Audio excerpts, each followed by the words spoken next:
Hey guys, tonight we're going to tiptoe into the powdered, perfumed, and occasionally itchy world of 18th century hats.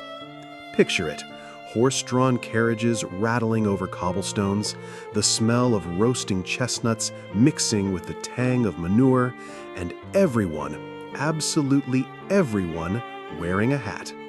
Not because it's sunny, not because it's stylish, but because if you don't, people will whisper, or worse, they might notice. The year is somewhere between 1720 and 1790, and you're striding down a narrow London lane in stiff shoes, trying to remember whether you're supposed to tip your hat to a butcher's wife or only if she's over 40. You're sweating a little because your hat is lined with rabbit fur, and it's July. And you've just passed a group of gentlemen loudly comparing the quality of their plumes, which you suspect may not be a metaphor. You probably won't survive this. So, before you get comfortable, take a moment to like the video and subscribe, but only if you genuinely enjoy what I do here. And hey, drop your location and local time in the comments just for fun. Now, dim the lights, maybe turn on a fan for that soft background hum, and let's ease into tonight's journey together.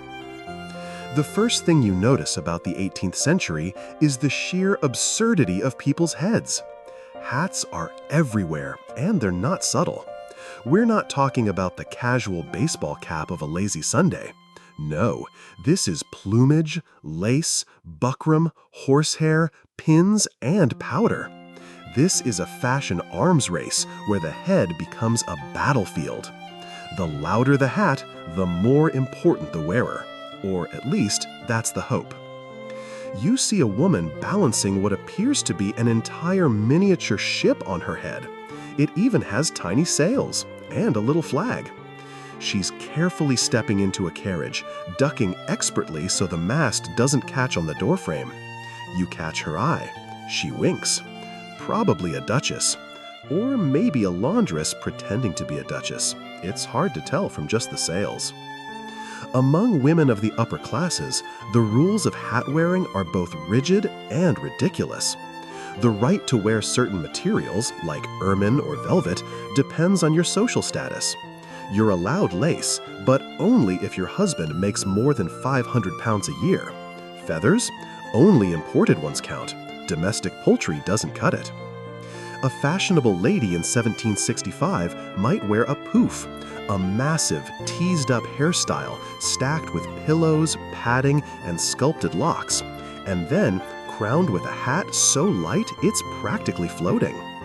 A popular fad includes thematic decorations, a battle scene, a harvest, or, infamously, a pouf à la belle poule, featuring a model warship commemorating a naval victory. Historians still argue whether these novelty poufs were actually worn on a daily basis or just for special portrait sittings, but the cultural obsession was very real. Parisian salons were filled with whispers about whose hat said what, as women turned their heads into headlines. Now, it's not just women who are playing the head game. You glance across the street to see a gentleman in a full frock coat, high-heeled shoes, and a tri-cornered hat that has clearly seen better days.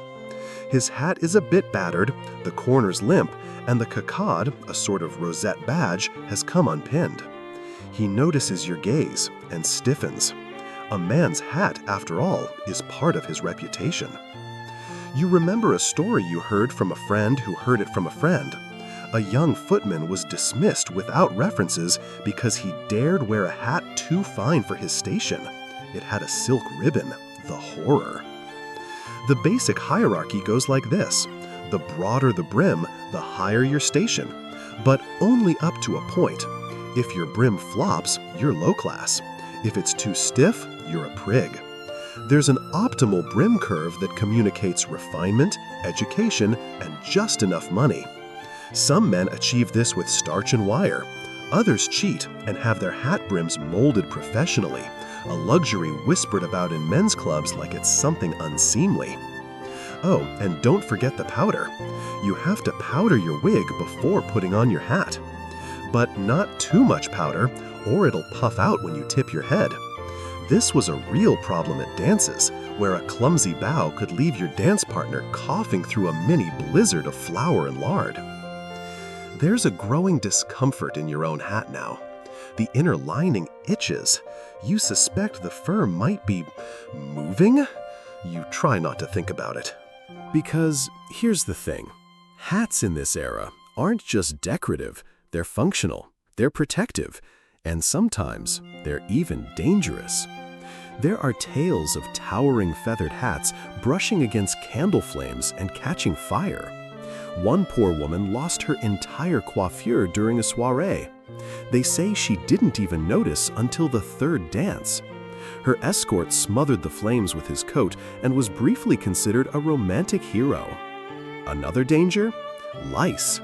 Realistically, hats are not washed often. The inner linings, often made from wool or cotton padding, trap sweat and dust. Combine that with wigs and elaborate styling pomades made from animal fat, and you have a vermin paradise. Fashionable people often carry long, narrow combs for discreet scratching. Others wear a sort of padded cloth cap under their hat to absorb the worst of it, like 18th century hat deodorant. And then, of course, there's etiquette. Social rules around hat wearing are labyrinthine. You're expected to remove your hat in church, but only after reaching your pew. You tip it to women, but only unmarried ones, unless they're widowed. Indoors, you must hold it properly, crown facing your chest, never the brim forward. If you're of a lower class, you remove your hat in the presence of a noble. If you're of equal station, a simple nod will do.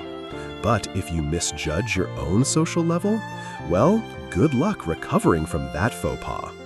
There's one recorded incident at a London coffee house where two men spent an hour subtly tipping, re-tipping, and re-donning their hats at one another, each convinced the other was of slightly higher station. The standoff ended when one sneezed and accidentally flung his hat into the fireplace. The other declared victory. It wasn't just about class either. Your hat could betray your politics. In France, before the Revolution, aristocrats favored certain hat styles, stiff, ornate, vertical. But more liberal thinkers wore relaxed caps or simpler tricorns, often with specific colored cockades. By 1789, merely walking down the street in the wrong hat could get you shouted at, or worse. Quirky side note, in some rural English villages, it was traditional to place a hat on a post outside your home to signal you were home and open to visitors, a sort of analog available sign. One rather awkward mix-up led to a woman receiving 5 unexpected dinner guests. Turns out her teenage son had put his hat out by mistake. As you continue walking the cobbled path of the 18th century, the wind picks up. A strong gust nearly lifts your hat off, and you instinctively slap it down. A good move. Losing your hat in public is an embarrassment. Chasing it down the street? That's social death. But even more awkward is the hat stealing prank. Young boys in crowded markets are known to snatch hats from unsuspecting gentlemen, dart through alleys, and resell the stolen headgear 2 stalls over. This becomes such a problem in some cities that hat pins grow longer, not to fasten the hat better, but to stab would-be thieves. You pause outside a hat shop. In the window, there's an advertisement. Feathers from the Americas, guaranteed to impress. The shopkeeper sees your interest and smiles. 1 guinea for goose, he says. 2 for peacock. 4 for flamingo, if you can bear the scandal. As the evening deepens, you begin to realize just how tangled the web of 18th century hat rules is. Every feather, every curl, every inch of brim, coded, regulated, judged. And your poor itchy scalp is starting to understand why some people just gave up and stayed indoors. But don't worry, tomorrow we'll delve even deeper into hats that soar higher, brims wider, and rules even stranger. For now, let your head relax, your thoughts drift, and your imagination nestle gently beneath a perfectly balanced 3-cornered hat. You're still here, wandering gently beneath the sky of some forgotten summer evening in the late 1700s. And all around you, heads. Heads with hats, heads with small gardens, heads with battleships. You start to wonder how any of these women manage to stand upright, let alone curtsy without toppling over. But they do. Oh, they do. Because in this era, the unofficial motto is, the bigger, the better. There's a lady strolling down the avenue now, her hat so immense that it casts shade on the people walking behind her. It's an architectural feat. Layers of lace and tulle balloon upward like a pastry in mid-rise, topped with not one, not two, but 3 ostrich feathers, each dyed a different hue. One of them is lilac. You're not even sure ostriches come in lilac, but fashion doesn't care about biology. Now, these aren't really hats the way we think of them today. They're more like sculptures. If you peek beneath the layers, you'll find a careful structure. Buckram, a stiff fabric soaked in glue, whale-baleen for shape, and an inner ring of wire that holds it all in place, teetering like a wedding cake balanced on the tip of a candle. Why so big? Why the drama? Well, remember, 18th century Europe is all about display.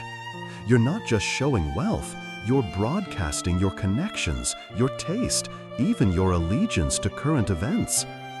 If a royal gets married, you better believe your hat will have miniature cupids holding scrolls. If there's a harvest festival, you'll pop a stuffed pheasant on top and call it a tribute.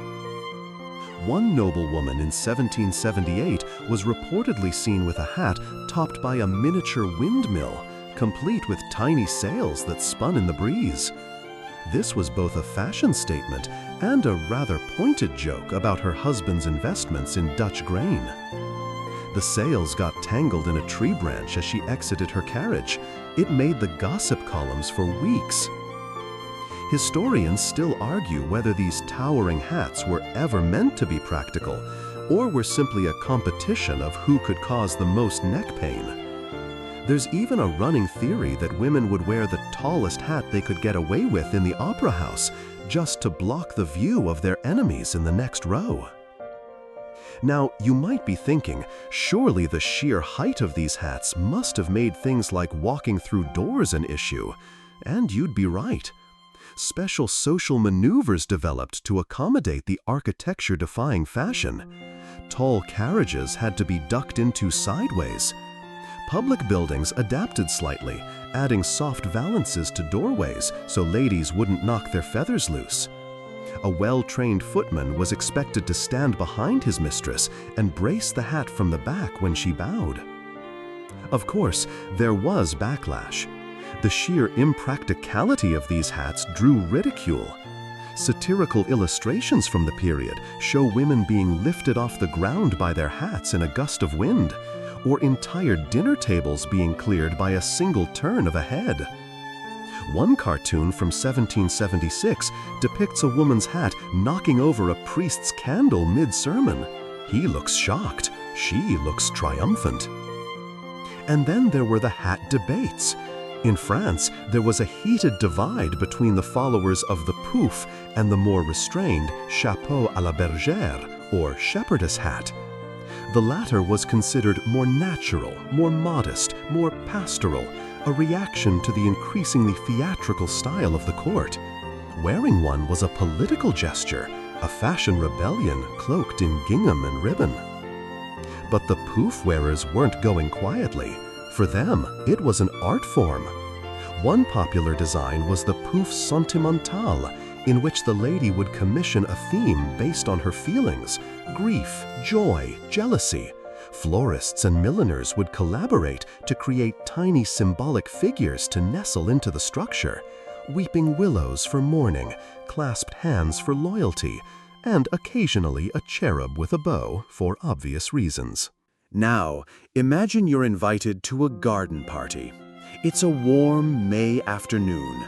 You arrive wearing your carefully styled pouf, complete with a modest scattering of pearls and just one symbolic bluebird. You're feeling hopeful today. But as you step into the garden, your gaze is drawn, no, dragged upward. Up there, Lady Pembroke, wearing a hat with a live canary perched inside a miniature golden cage. It even has a swing. You sip your watered-down punch and pretend not to notice, but you do. Everyone does. And if you're wondering whether these hats were heavy, yes, oh yes. There are diary entries complaining of headaches, stiff necks, and even small bruises caused by leaning too close to door frames. Some women began bringing hat cushions to rest the back of their heads while seated. Others would quietly anchor their hats to their hair using pins that could double as weapons. More on that later. Quirky aside, one German noblewoman in 1783 was known for placing a small bowl of lavender water in the top of her hat. It slowly dripped down a hidden sponge tucked near her forehead, supposedly to keep her cool. She fainted at dinner after the sponge slipped. The trend did not catch on.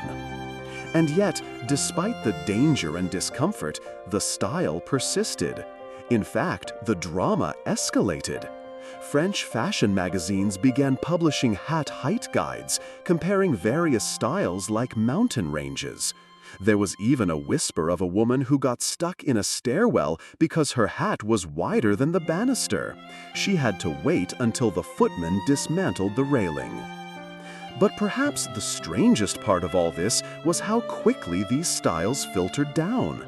You see, the working class couldn't afford full poofs or imported ostrich feathers, but that didn't stop them. Servant girls began imitating the styles with stuffed paper, chicken feathers, and dyed wool. It became a sort of parody, one that nobles both mocked and feared. Because nothing terrified a duchess quite like seeing a milkmaid with a more fashionable silhouette. And don't even get started on the hat competition economy. Milliners made fortunes off of rivalries. Women would bribe shop assistants to see what their enemies had ordered. Some would place rush orders to one-up a rival's planned debut. It wasn't just a hat, it was a strategic move in the social chess game. You pass a modest shop now, its window glowing in the candlelight. A hat maker, sleeves rolled, is gently fluffing a cloud of white ostrich plumes. He hums softly. The sign above him reads, "Subtle Refinement since 1741," which is hilarious given that one of his hats currently features a porcelain squirrel holding a grape. As the night air cools, you imagine what it must have been like to lie down after a full day of hat wearing. Your hair still stiff with pomade, scalp lightly itching, and the ghostly echo of compliments, real or imagined, floating through your head. And then, the quiet satisfaction. Your hat turned heads. Of course, not every head turner was a success. There's the tragic story of Miss Carstairs, who attended a masquerade with a hat styled like a Grecian temple, complete with fake marble columns. A waiter tripped, she fell. The entire roof slid forward and hit the band's conductor square in the face. He was fine, mostly. And still, the bigger the better. You walk on, a little sleepier now, imagining a world where people wore hats like messages, where your mood could be declared with a feather, your loyalties sewn in silk, and your vanity sculpted in wire. And somehow, in the absurdity of it all, it starts to make sense. Because even the strangest hat tells a story. And in the 18th century, everyone had a tale to tell, right from the top of their head.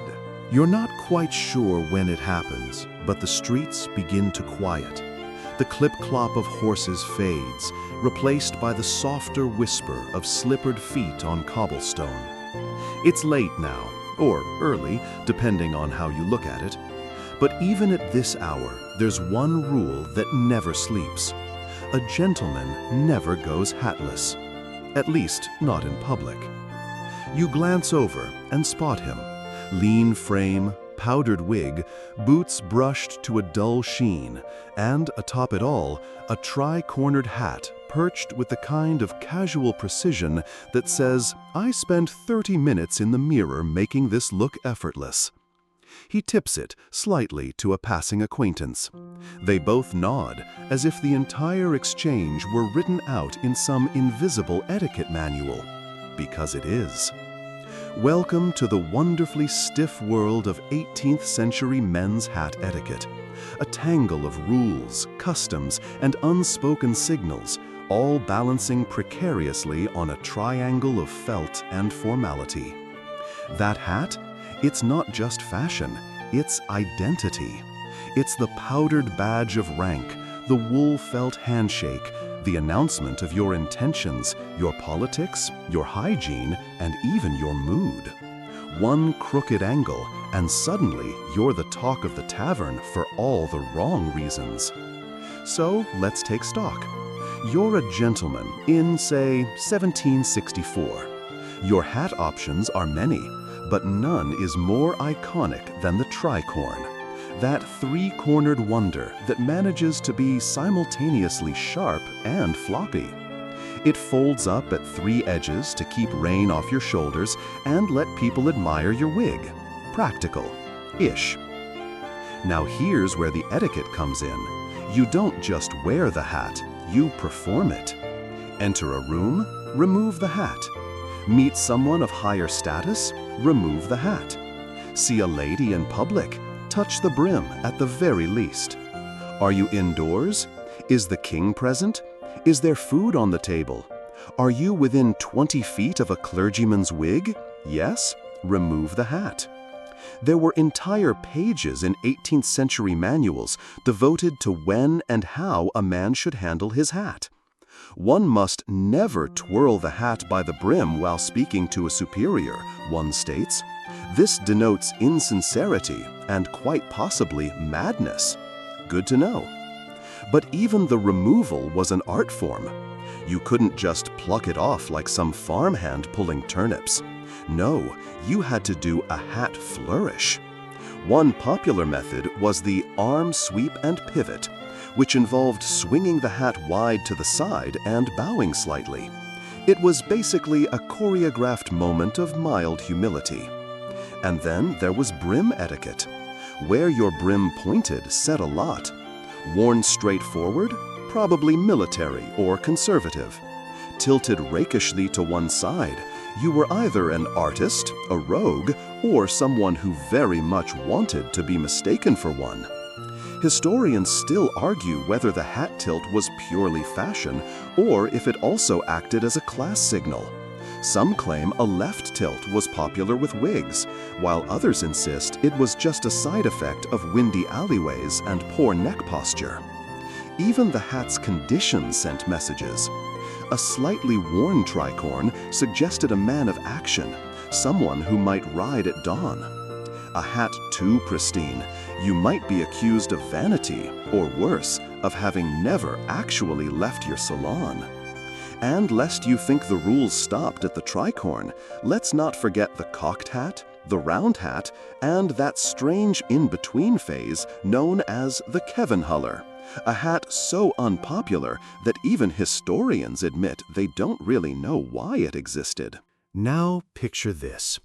You're walking into a coffee house. It's warm, smoky, buzzing with whispered debate and the occasional slam of a pewter mug.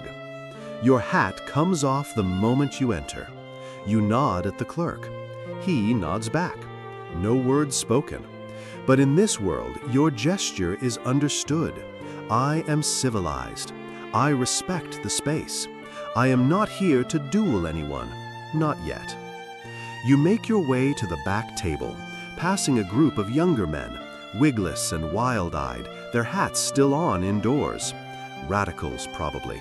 French-leaning, maybe even philosophize. You suppress the urge to roll your eyes. The future is hatless, they say. You'll believe it when you see it. Quirky tidbit time. There's a diary entry from a British naval officer circa 1772 who claims to have accidentally saluted his own reflection while adjusting his hat in a shop window. He writes, "I bowed most respectfully and tipped my hat to a gentleman who turned out to be none other than my own idiotic face." He concludes, "I returned the gesture nonetheless." And then there's the social disaster known as the forgotten hat. To leave a room and forget your hat? Unthinkable. It suggested distraction, madness, or in some extreme cases, a secret romantic rendezvous that had scrambled your brain. Entire chapters of letters have been devoted to why a gentleman left his hat behind at Lady Rutherford's soiree. Was it a message, a mistake, or did it simply not match his second wig? Fun fact, wigs and hats had a deeply intertwined relationship. Your hat had to accommodate the powdered monstrosity beneath it. Too small, and you'd flatten your carefully teased hair. Too large, and it would flop about like a flan in a storm. Some gentlemen carried hat boxes just to avoid the disgrace of a squashed periwig. And for those on the fringe of respectability, the poets, the gamblers, the actors, a hat was part costume, part shield. Some wore them low over one eye, cloaking themselves in mystery. Others removed them at inopportune moments for dramatic flair. One notorious rake was known to drop his hat and retrieve it with a full somersault. It worked exactly once. Then he broke his nose. Not all hat etiquette was so fussy. Among laborers and tradesmen, the rules relaxed, but only slightly. A baker might keep his hat on while working, but not while serving a customer. A coachman tipped his hat to every fare. And for apprentices, hats were a symbol of status earned. Only once you'd finished your training could you wear the full-brimmed hat of your profession. There's even a documented case of a fishmonger who refused to serve a gentleman who hadn't removed his hat in her stall. She scolded him in public, handed his cod to a chimney sweep instead, and became a local legend. Of course, not everyone followed the rules. Some rebelled. In Paris, just before the Revolution, certain radical thinkers began wearing soft round hats indoors, even in front of nobility. It was scandalous, symbolic, and deeply confusing for footmen trained to snatch away any visible headgear. A few had to be retrained. One poor lad reportedly tackled a duchess's lapdog by mistake. And if you were a servant or commoner, the stakes were higher. Failure to remove your hat could be taken as a challenge, or worse, an insult. There are records of men being struck for wearing their hats in church, or fined for refusing to remove them during royal processions. The hat was that important. You watch now as the gentleman across the street approaches a well-lit townhouse.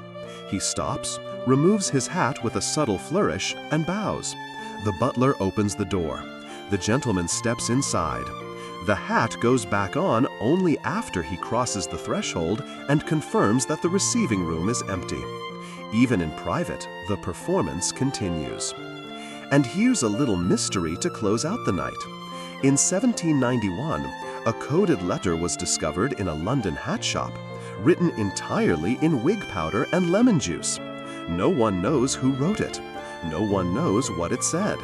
But some believe it was part of a secret duel arrangement, scheduled based on the angle of the hat left in the window. Historians still argue whether hat tipping began as a military gesture or a leftover from medieval knights lifting their visors. Either way, by the 18th century, it had become its own delicate ballet of social expectation. So now, as the streets empty and the last flickering lamp is doused, you imagine your own hat, worn just right, not too stiff, not too soft, tilted slightly. The air turns a little heavier now, sweet with chimney soot and wood smoke clinging gently to your coat. You pass under a flickering lantern, its dull orange flame casting long shadows. Somewhere nearby, a tavern door creaks open and spills out the sound of laughter and someone loudly failing at a drinking song. You keep walking, steady, and deliberate. Because tonight, you're dressed with purpose. And if you're wearing a hat, well, heaven help you if you forget your gloves. Yes, gloves. If hats were the crown of 18th century decorum, then gloves were the scepter, a quiet but commanding signal that you belonged, that you were respectable, that you understood the assignment, as the kids today might say. You couldn't just show up with bare hands. That would be like walking into a Michelin-starred restaurant today in socks and Crocs. You simply didn't. But what's the deal with gloves, really? They were everywhere. White kid leather gloves at the opera, embroidered gloves for the evening promenade, buttoned wrist gloves with lace trim for dinner. And yes, if you're wondering, glove etiquette was even more exhausting than hat rules. Let's break it down. You're a man of some standing. Your gloves are likely lambskin or kid leather, soft and pale, because darker leathers suggest either work or mourning. You wear them walking, riding, attending court, and especially during dances. Taking someone's hand while gloveless, bold move, risky, possibly offensive. The implication might be that your touch is too intimate for barriers, and unless you're courting scandal or Lady Everly, it's best avoided. Women's gloves? Even more complex. They could extend past the elbow for formal events, embroidered with delicate stitching or trimmed with silk ribbon. At masquerade balls, gloves became a kind of second mask, concealing not just identity, but intent. Were those hands gloved in satin or cotton? Did they reach for yours or deliberately avoid your touch? The drama was real, friends. But let's not get too lost in the frills and flourishes just yet. Gloves weren't only about fashion. They were deeply bound up in social language. One historian describes them as soft armor for soft power. Here's an example. When calling on someone, say a lady of status, you were expected to remove your gloves before entering the drawing room. You'd never shake hands with gloves on. Too cold, too detached. Gloves off meant, I am present, I am here in earnest. But, and here's the kicker, you'd better not put those gloves anywhere inappropriate. Not on the mantelpiece, not on the tea table, and absolutely not in your hat.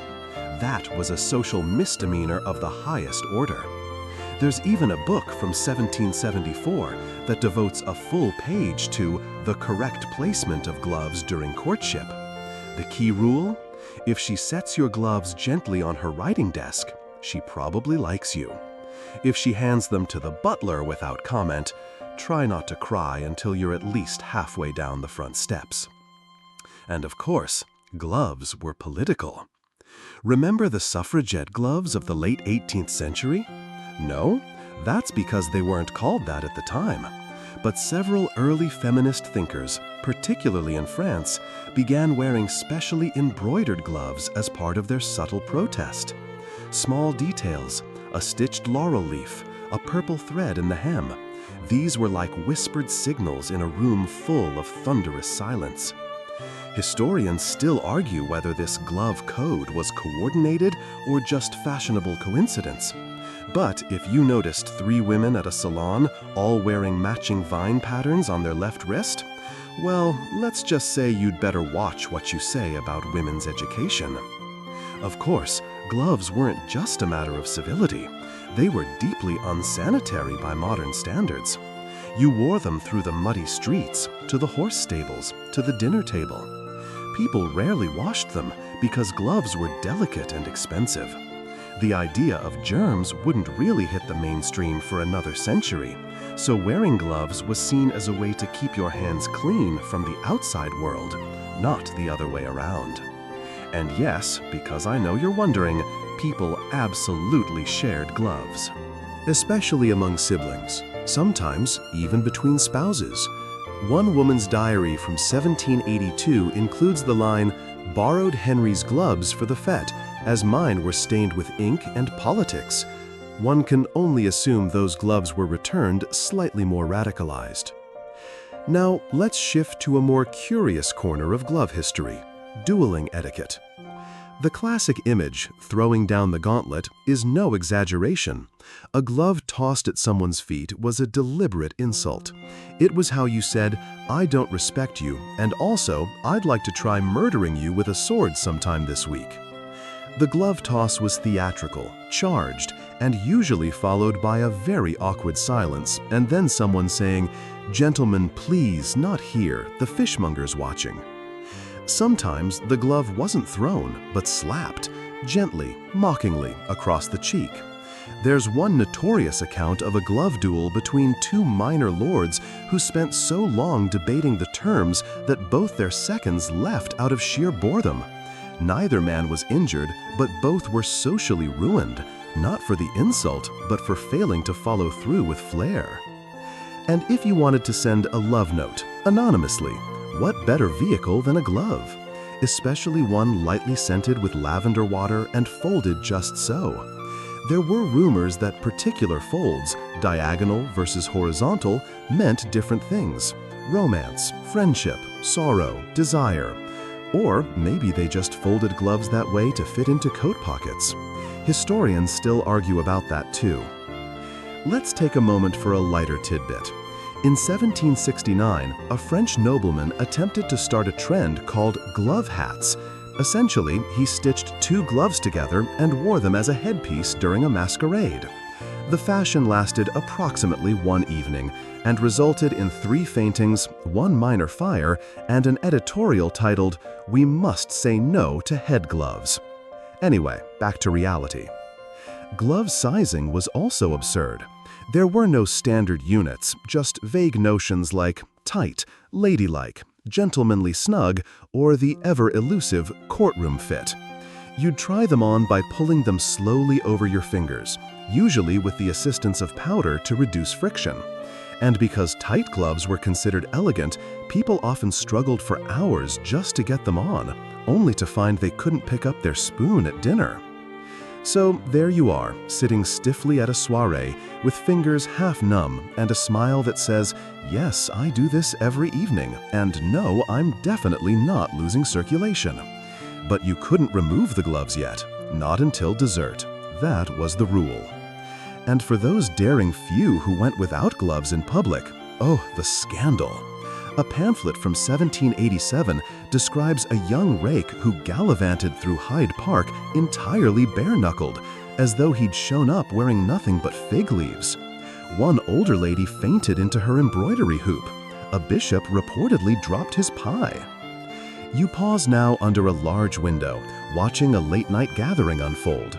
Inside, figures in satin coats and powdered wigs laugh quietly, their hands gently folded.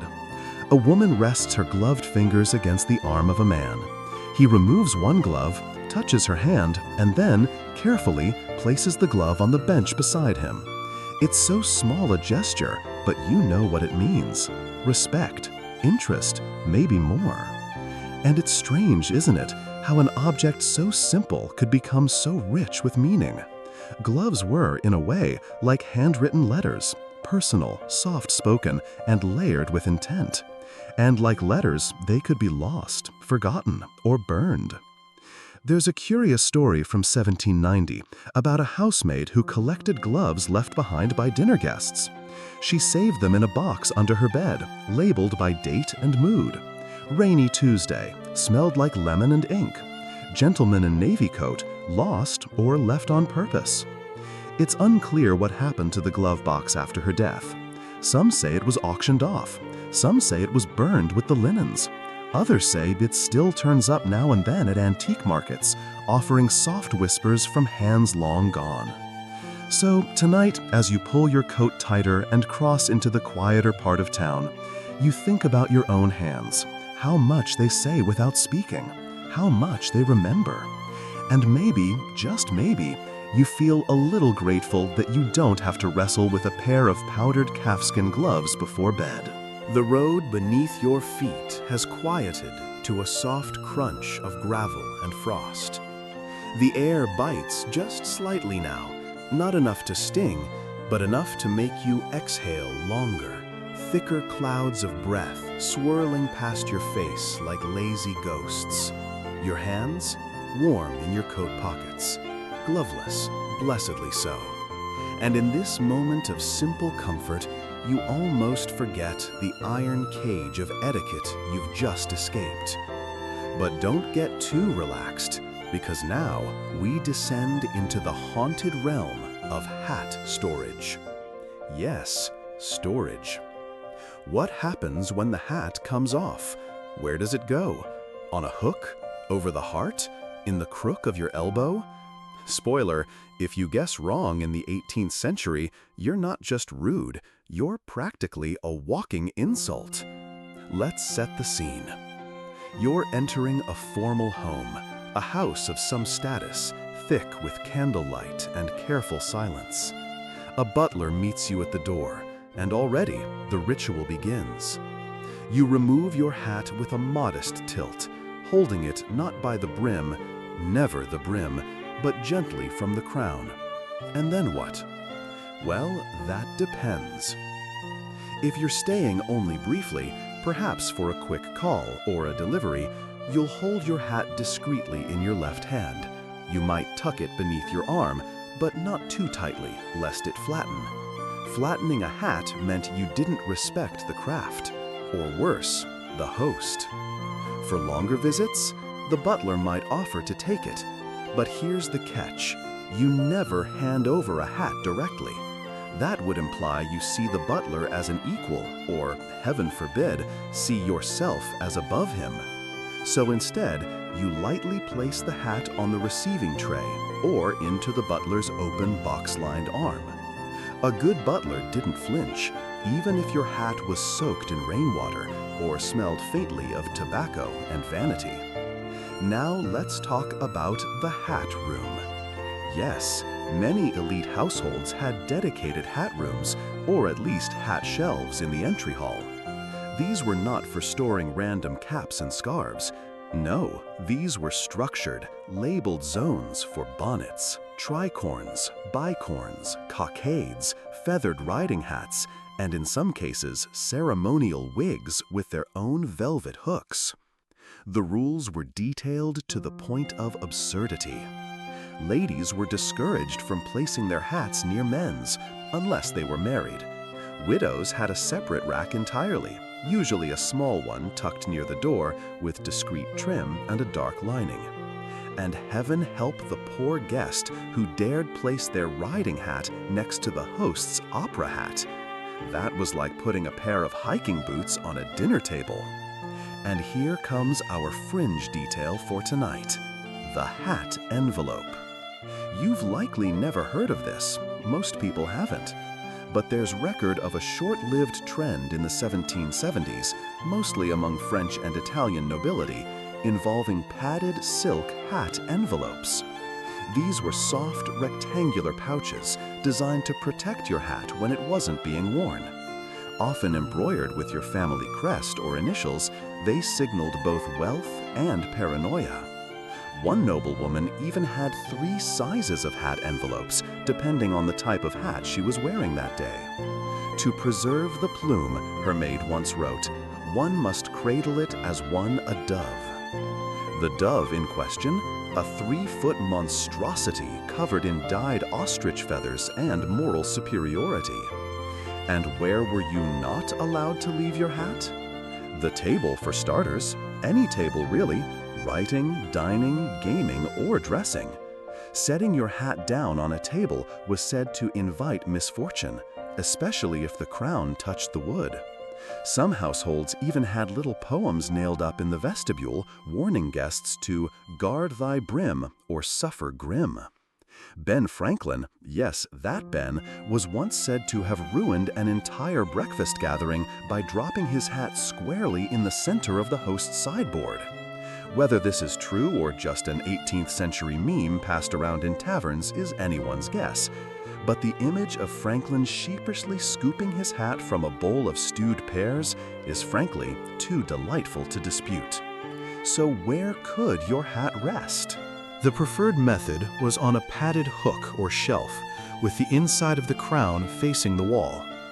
Not only did this preserve the hat's shape, it also symbolically showed humility, your headgear turned away as if bowing. And yes, people absolutely judged each other based on how their hats were stored. A guest who left their hat too close to the fireplace might be viewed as careless. One who set their hat on the floor? Probably raised by wolves. There's even one etiquette manual that reads, "To handle another's hat uninvited is to intrude upon their person," which in modern terms is basically like hacking someone's phone mid-text. That leads us to a curious social dance. What if your host handled your hat incorrectly? This happened more than you'd expect. A host might retrieve your hat too early, signaling impatience, or too late, suggesting disinterest. Some did it on purpose, as a subtle snub.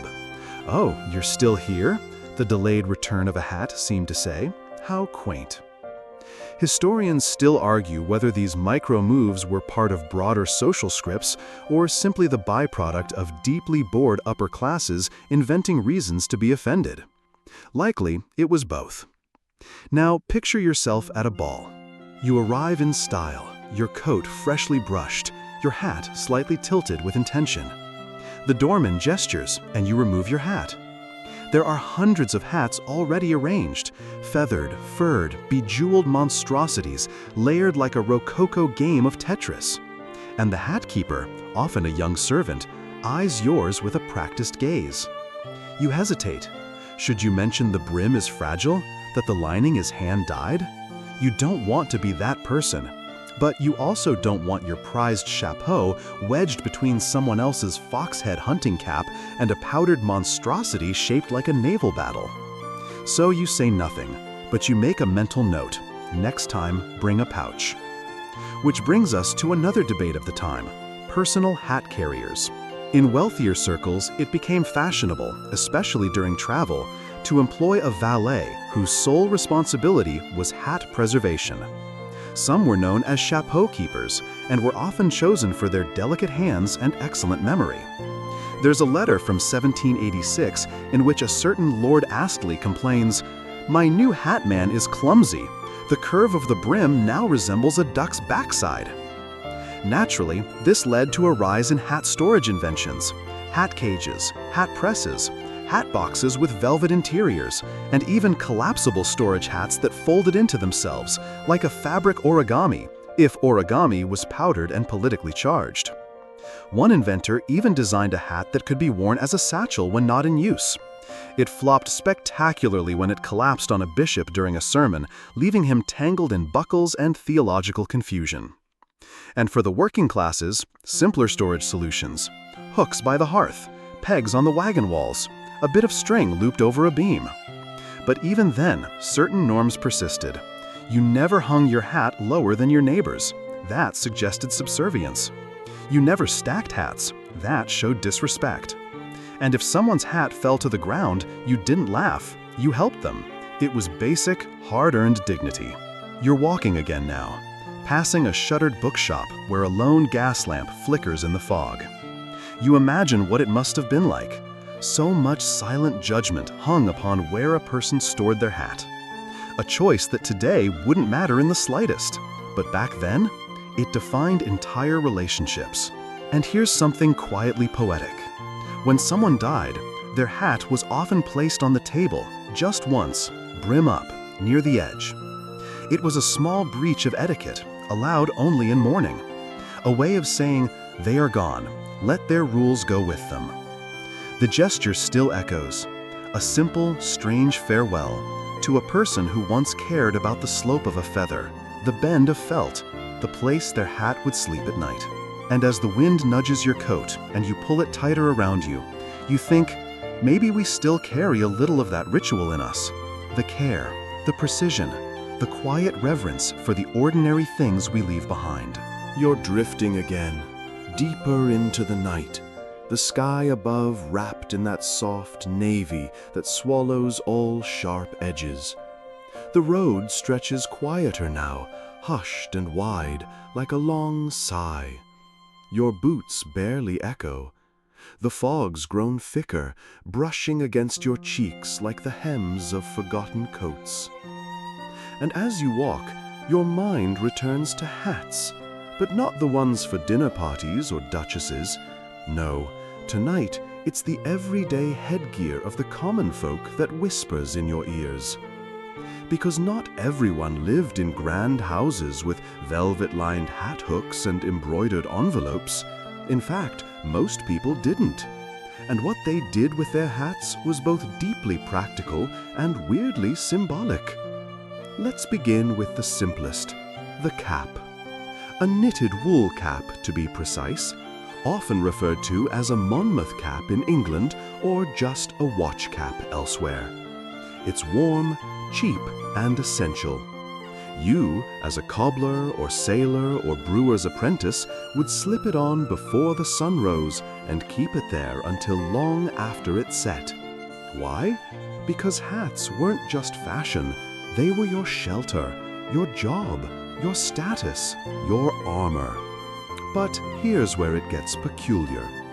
Even these humble caps had rules. In some towns, caps with tassels marked you as an apprentice. Plain edges meant you were a full worker.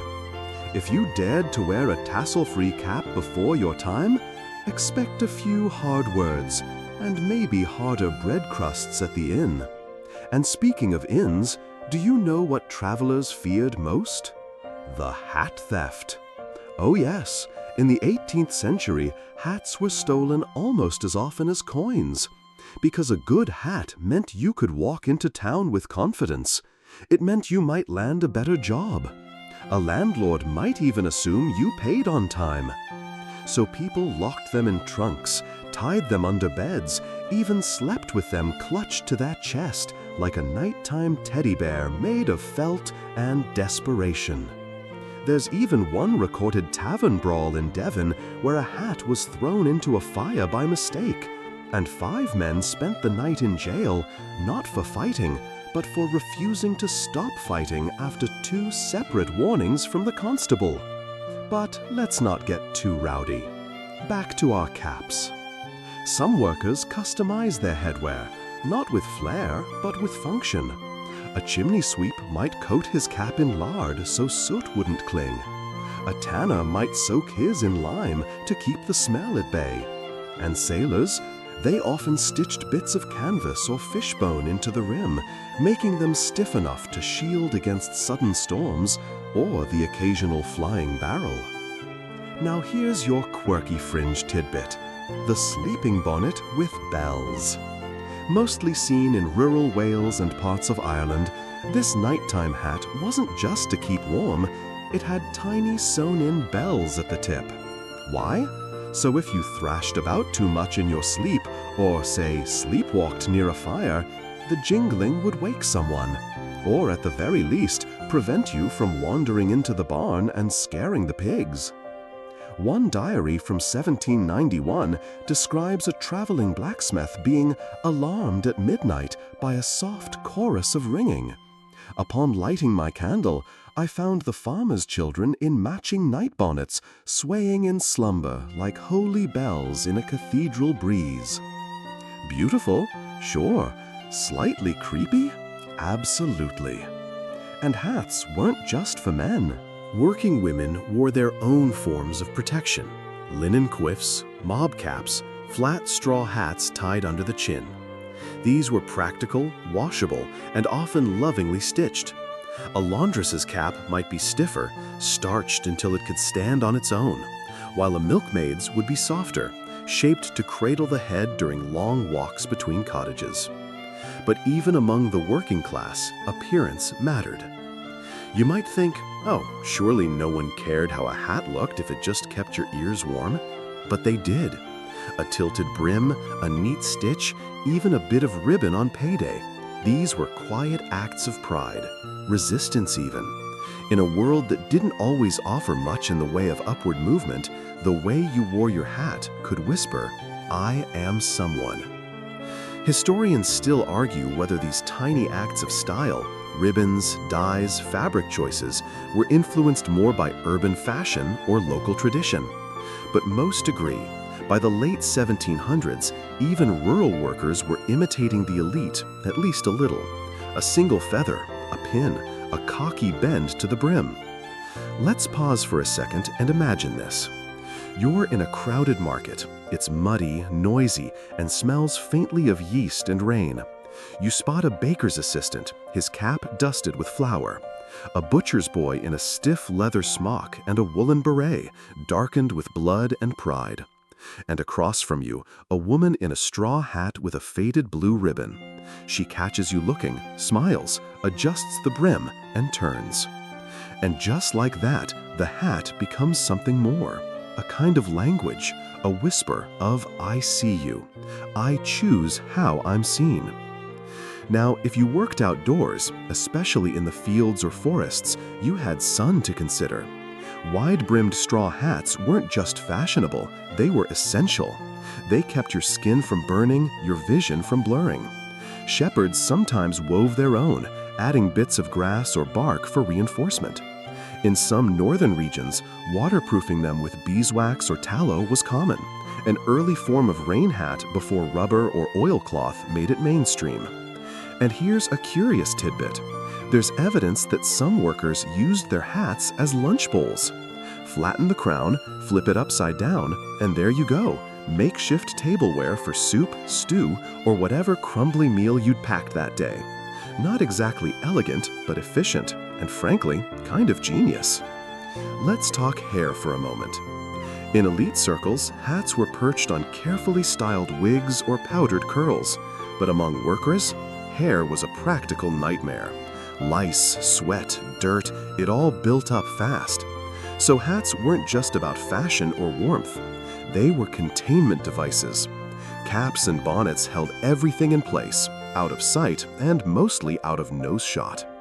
One witty traveler once wrote, "Better a man keep his hat on during prayer than his scalp be revealed in all its rustic honesty."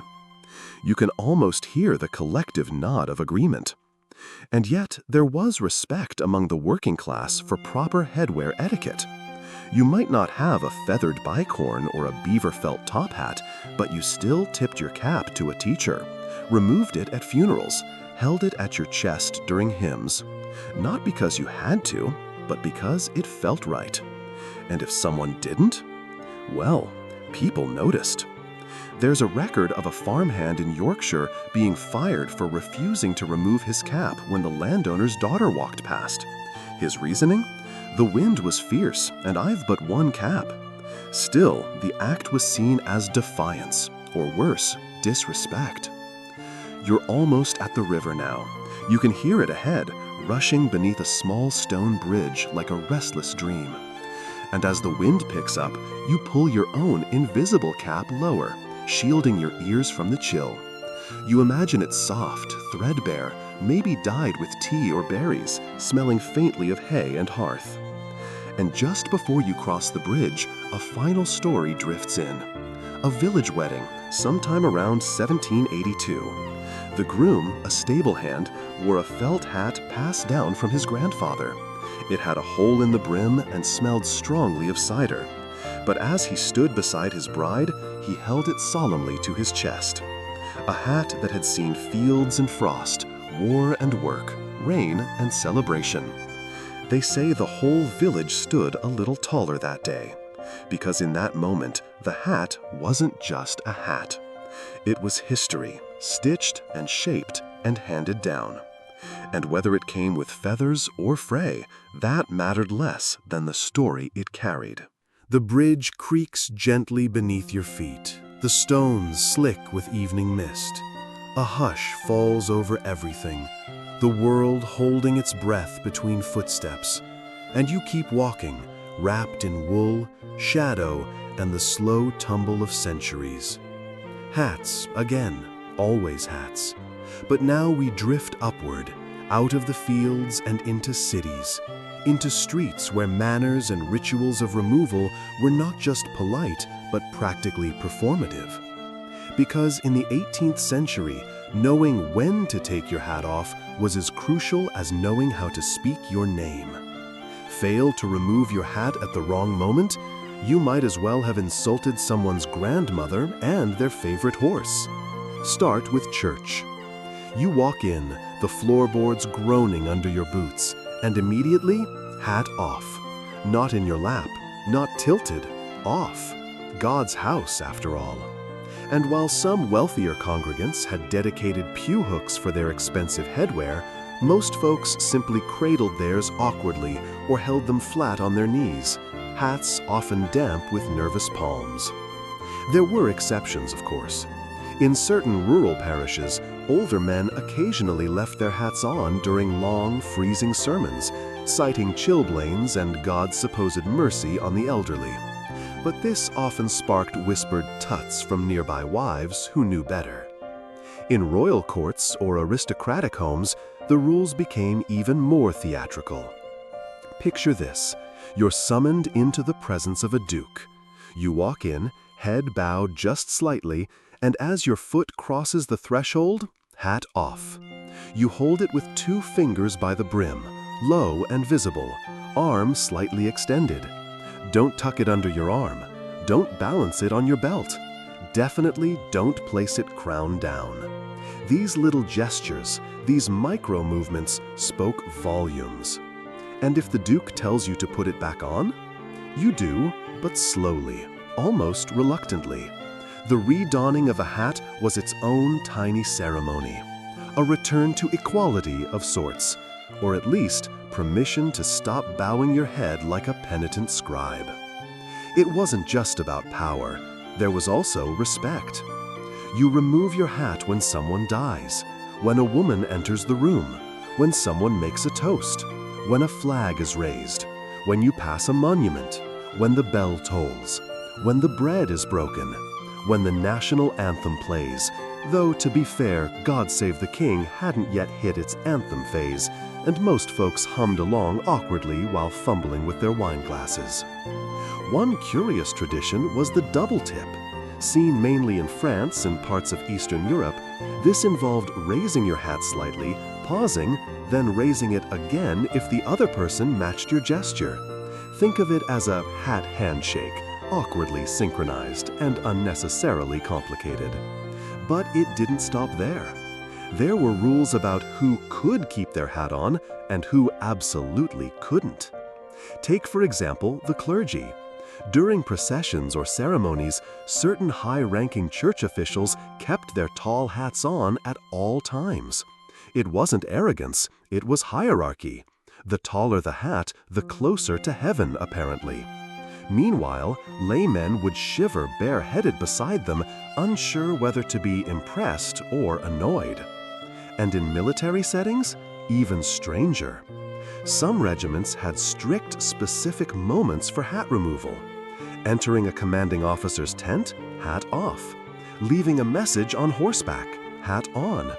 Delivering bad news, hold your hat just above your head, not fully removed, signaling deference but not submission. It's an emotional semaphore made entirely out of wool and uncertainty.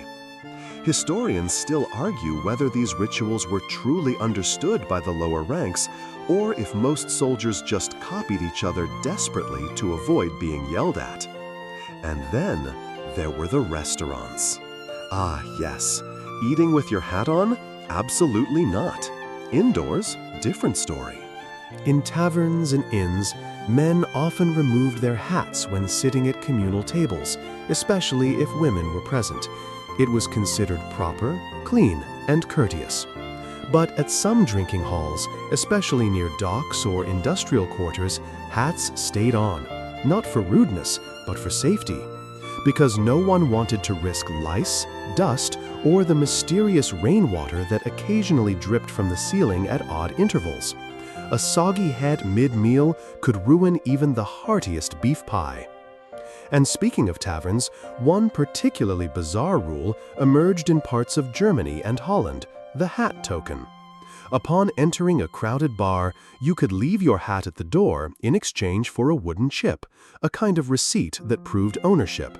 Misplace your chip, you might get a different hat back, or none at all. One letter from 1796 describes a man returning home in a powdered wig and red felt monstrosity not my own, much to the delight of his neighbors. Then there were duels. Yes, duels. Before the swords, before the pistols, even before the arguing, came the hat removal. A man challenging another to a duel would often take off his hat, bow stiffly, and issue the formal words. Not removing your hat? A scandal, or worse, a sign you weren't taking the matter seriously.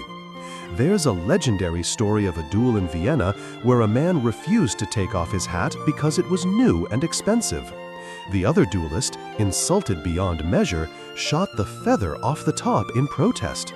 The fight was called off. The feather was later stitched into a child's toy. History's weird that way. Among women, rituals of removal were different, not always less strict, just subtler. Women didn't always remove their hats indoors, especially if it was part of a formal outfit. In many cases, it was considered improper for a woman to go bareheaded in public at all. Religious customs, modesty, sun protection, it all blended together. However, women did remove hats in places of intimacy, at home, in bedrooms, in baths, and sometimes, if trust had been earned, during private chats among friends. One letter from a London governess describes the delicate hush that falls when Miss Anne removes her bonnet and reveals the pale braid beneath, like drawing aside a curtain in a quiet theater. Quiet moments like that stick in the mind, don't they?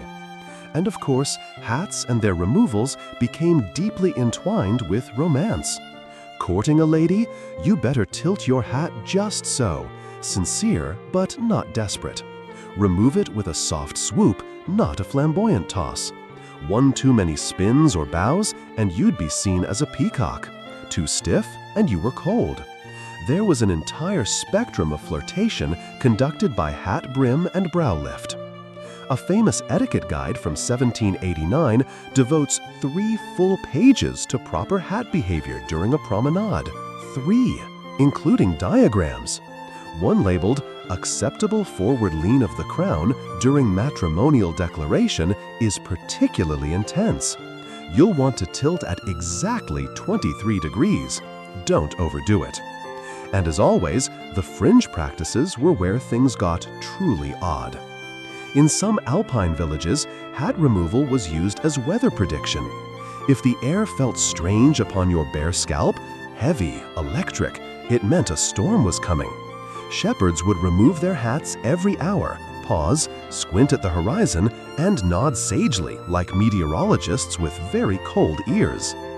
Others believed removing your hat at the wrong time could invite spirits, particularly in graveyards, battlefields, or near certain trees.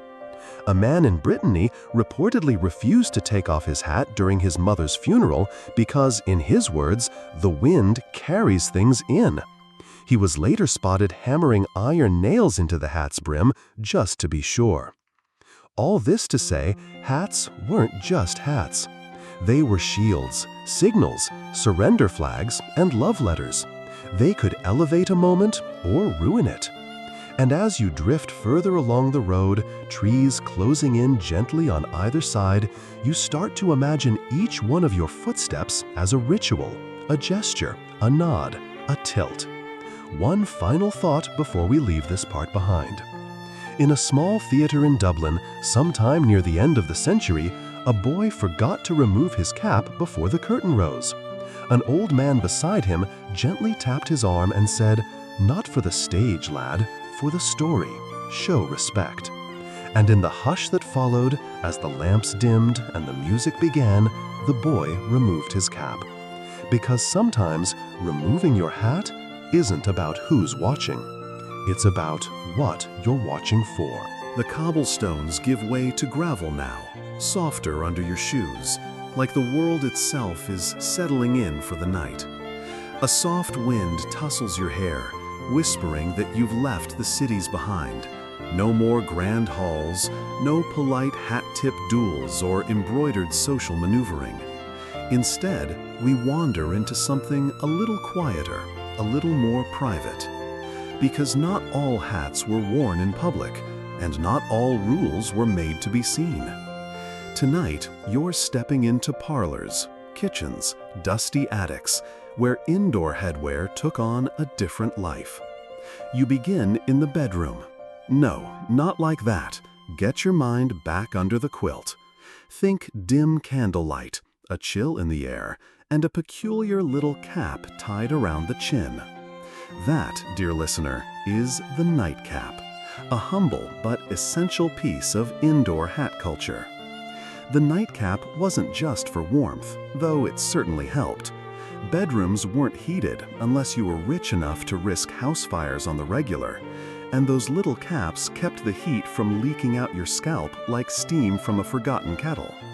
But more than that, they were deeply personal. Soft linen or cotton, sometimes embroidered with initials, and often passed down from parent to child. For men, nightcaps might be long and floppy. Think cartoon Ebenezer Scrooge. For women, the style varied, but you'd often see tighter bonnets, tied at the nape, sometimes starched and shaped to keep stray hairs in line. There was a superstition in some households that removing your nightcap before sunrise could invite illness. One woman wrote in her diary in 1763 that she woke to find her cap on the floor and felt faint and cursed all morning. Historians still argue whether these stories were just early versions of the common cold or an attempt to explain the mysterious forces of sleep and dreams. Now imagine stepping into the kitchen, early morning. You're not wearing your day hat yet. Instead, it's the mob cap, named not after angry mobs, though that would have made it way cooler, but after the rounded, puffed shape that resembled a ruffled mushroom top. Usually white, usually frilly, very often functional. Worn by women across classes, it served to keep hair out of food, soot off curls, and sweat out of your eyes while kneading bread or hauling wood. Even Marie Antoinette wore simplified mob caps in her pastoral fantasy games out at the Hamé. Yes, she cosplayed farm life. The cap was part of the look. Men, too, had indoor hats. One of the oddest? The smoking cap. Now, this was not a cap you'd wear while literally smoking it over the fire. It was for the post-dinner lounge, often paired with a silk dressing gown and the kind of mustache that could direct traffic. Picture yourself in a candle-lit drawing room, sherry in hand, sinking into a velvet chair. Your smoking cap is crushed velvet, maybe deep red or navy, embroidered with gold thread. Some even had tassels. Its job? Keep the smell of tobacco from settling into your scalp. Also, look cool while doing absolutely nothing. And let's not forget the banyan hat, less common, more exotic. Worn with informal indoor robes, banyans, these hats often took their style cues from Middle Eastern or Asian fashion, like the turbans and soft domes brought back from imperial trade routes. They weren't quite authentic, just filtered impressions made fashionable by exoticism and silk. Historians still debate whether the adoption of these hat styles was admiration or appropriation, or simply wealthy Europeans being easily bored and in love with novelty. Either way, these caps said something. I'm at home. I'm relaxed. I might quote Virgil, or I might nap. Don't expect me to duel today. Then there were the maids and manservants whose indoor caps were part of the job. Think of those simple black or white caps perched neatly above polished uniforms. You didn't wear them for warmth. You wore them for order, respect, cleanliness. Lose your cap and you risked being seen as unkempt or unready for duty. Some houses had extra caps kept in drawers for emergencies. In one famously fussy manor, a maid was reportedly dismissed for wearing a cap creased along the middle, a sin of sloppiness equal to knocking over a candlestick. But indoor hats weren't just about roll or temperature. They were about privacy. Because in the 18th century, most people shared homes with many others, family, servants, lodgers. Having a hat you wore only in your own room, in your own quiet time, created a small boundary, a signal. I'm off duty. I'm myself now. Even children had them. One charming letter from a Scottish grandmother describes sewing thinking caps for her grandchildren. Woolen skull caps dyed with tea, supposedly to help them concentrate while studying Latin. She even stitched little phrases inside, like "remember your verbs" and "the cat is not your excuse." Speaking of children, let's take a moment to tiptoe into the nursery. Infants wore tiny caps almost constantly. Bareheaded babies were thought to catch air, which sounded cute but was actually a euphemism for illness. Christening caps were particularly elaborate, often lacy and almost impossibly small. One preserved cap from 1791 measures just 9 centimeters across and was lined with rabbit fur. Snug. Also, slightly terrifying. Now let's climb the stairs to the attic. You find old trunks filled with mourning caps, black, flat bonnets worn by widows, sometimes with crepe veils. There were specific rules for how long they had to be worn, often a full year. Some widows embroidered a lock of the deceased's hair into the lining, a quiet, heavy kind of hat, worn not for fashion, but for memory. And not all indoor headwear was solemn. In some homes, party games involved hats too. One popular parlor game involved passing a hat around while a tune played. Whoever held it when the music stopped had to perform a dare or recite a poem. Another involved hiding a tiny cap somewhere in the room and offering clues, like "it's not on a head, but near one." Possibly the most low-stakes game of hide-and-seek ever invented. One fringe tradition from parts of northern Wales, the fortune cap. It was a simple paper hat made at New Year's and decorated with ink symbols. Everyone would wear theirs for supper, then burn them after the meal to predict fortune based on how the ashes scattered. Straight line, prosperity. Spiral, travel. No ashes at all, sleep with one eye open. Yes, it's all a little silly. But that's the beauty of it. These indoor hats weren't paraded on cobbled streets or shown off at opera houses. They were private rituals, personal comfort zones, like your favorite hoodie today or that weird mug you won't let anyone else use. They lived where people lived, in love, in boredom, in flu season. And they often went unrecorded, tossed into laundry baskets, folded beside quilts, or wrapped around candlesticks in the cold. Unremarkable maybe, but rich with invisible meaning. So as you walk now through this softly lit, memory-filled corridor of hats and hearths, you begin to realize something. Even the quietest headwear told a story. Not of battles or ballrooms, but of what it meant to be human at home. Of curling up under worn blankets, of yawning after a long day, of pulling a cap gently over your ears and listening, just for a moment, to the wind knock softly at your shutters. And you start to wonder, what stories will your own quiet clothes tell one day? Maybe the cap matters less than the comfort it carried. Maybe it's not about what you wore at all, but who you were when no one was watching. From the muffled hush of parlors and bedrooms, you now wander into the bustle and precision of workrooms, markets, and muddy streets, spaces where hats didn't just signal comfort, but survival. Indoor caps might have whispered about who you were in private, but working hats, they shouted. You hear it before you see it, metal on metal, the rhythmic clang of hammer to anvil, a blacksmith's forge.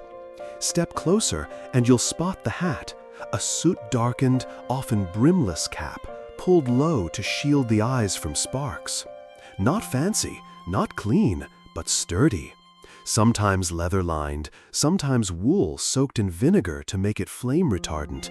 That part, probably a myth. Still, if it made someone feel a little braver before pounding iron, who are we to judge? And just outside, under gray skies, is the fisherwoman's bonnet, broad, waxed linen and tied tight with cords that dug red lines into the cheeks. It didn't flatter anyone, but it blocked the wind. Salt air's no joke, especially when you're up at dawn, elbow deep in wriggling cod, and trying not to get slapped in the face by a wave or your cousin Agnes's oar. Hats for the working poor, servants, sailors, farmhands, rarely show up in portraits. They don't survive well in museums, and yet they tell you more about 18th century life than any powdered periwig ever could. One humble example? The dustman's cap. Usually made from burlap or sackcloth, occasionally old felt, it served as both head covering and brow wiper. Dustmen, who cleared ash and refuse from city homes, weren't just early sanitation workers. They were also legally allowed to keep any valuables they found in the trash. A good hat meant pockets stitched into the lining for lucky coins or silver buttons. And speaking of pockets in hats, yes, that was a thing. Field workers, especially women in colder regions, often sewed tiny compartments into their woolen caps. Not for style, again, no one's trying to seduce a goose, but for practicality. Pins, needles, a thimble, even a small coin for bread. One recovered hat from rural Devon included a linen pocket holding a folded scrap of paper with a hand-drawn cross on it. A charm? A prayer? Historians still argue whether it was folk magic or just a child's forgotten doodle. Move now to the muddy edge of a fairground. You're greeted by shouts, whistles, and the unmistakable smell of roasted chestnuts and damp straw. Here, hawkers and traveling sellers wear broad-brimmed felt hats, the kind that can shade your eyes, keep the rain off your wares, and flip off dramatically when haggling. A popular move among buskers was the hat trick, literally. Toss your hat in the air to draw attention, catch it while dancing, place it before you open side up, and wait for pennies. The 18th century version of a tip jar. Some even stitched bright linings inside, so the flash of color would tempt generosity. Red meant boldness, green, hope, blue, a hint of desperation.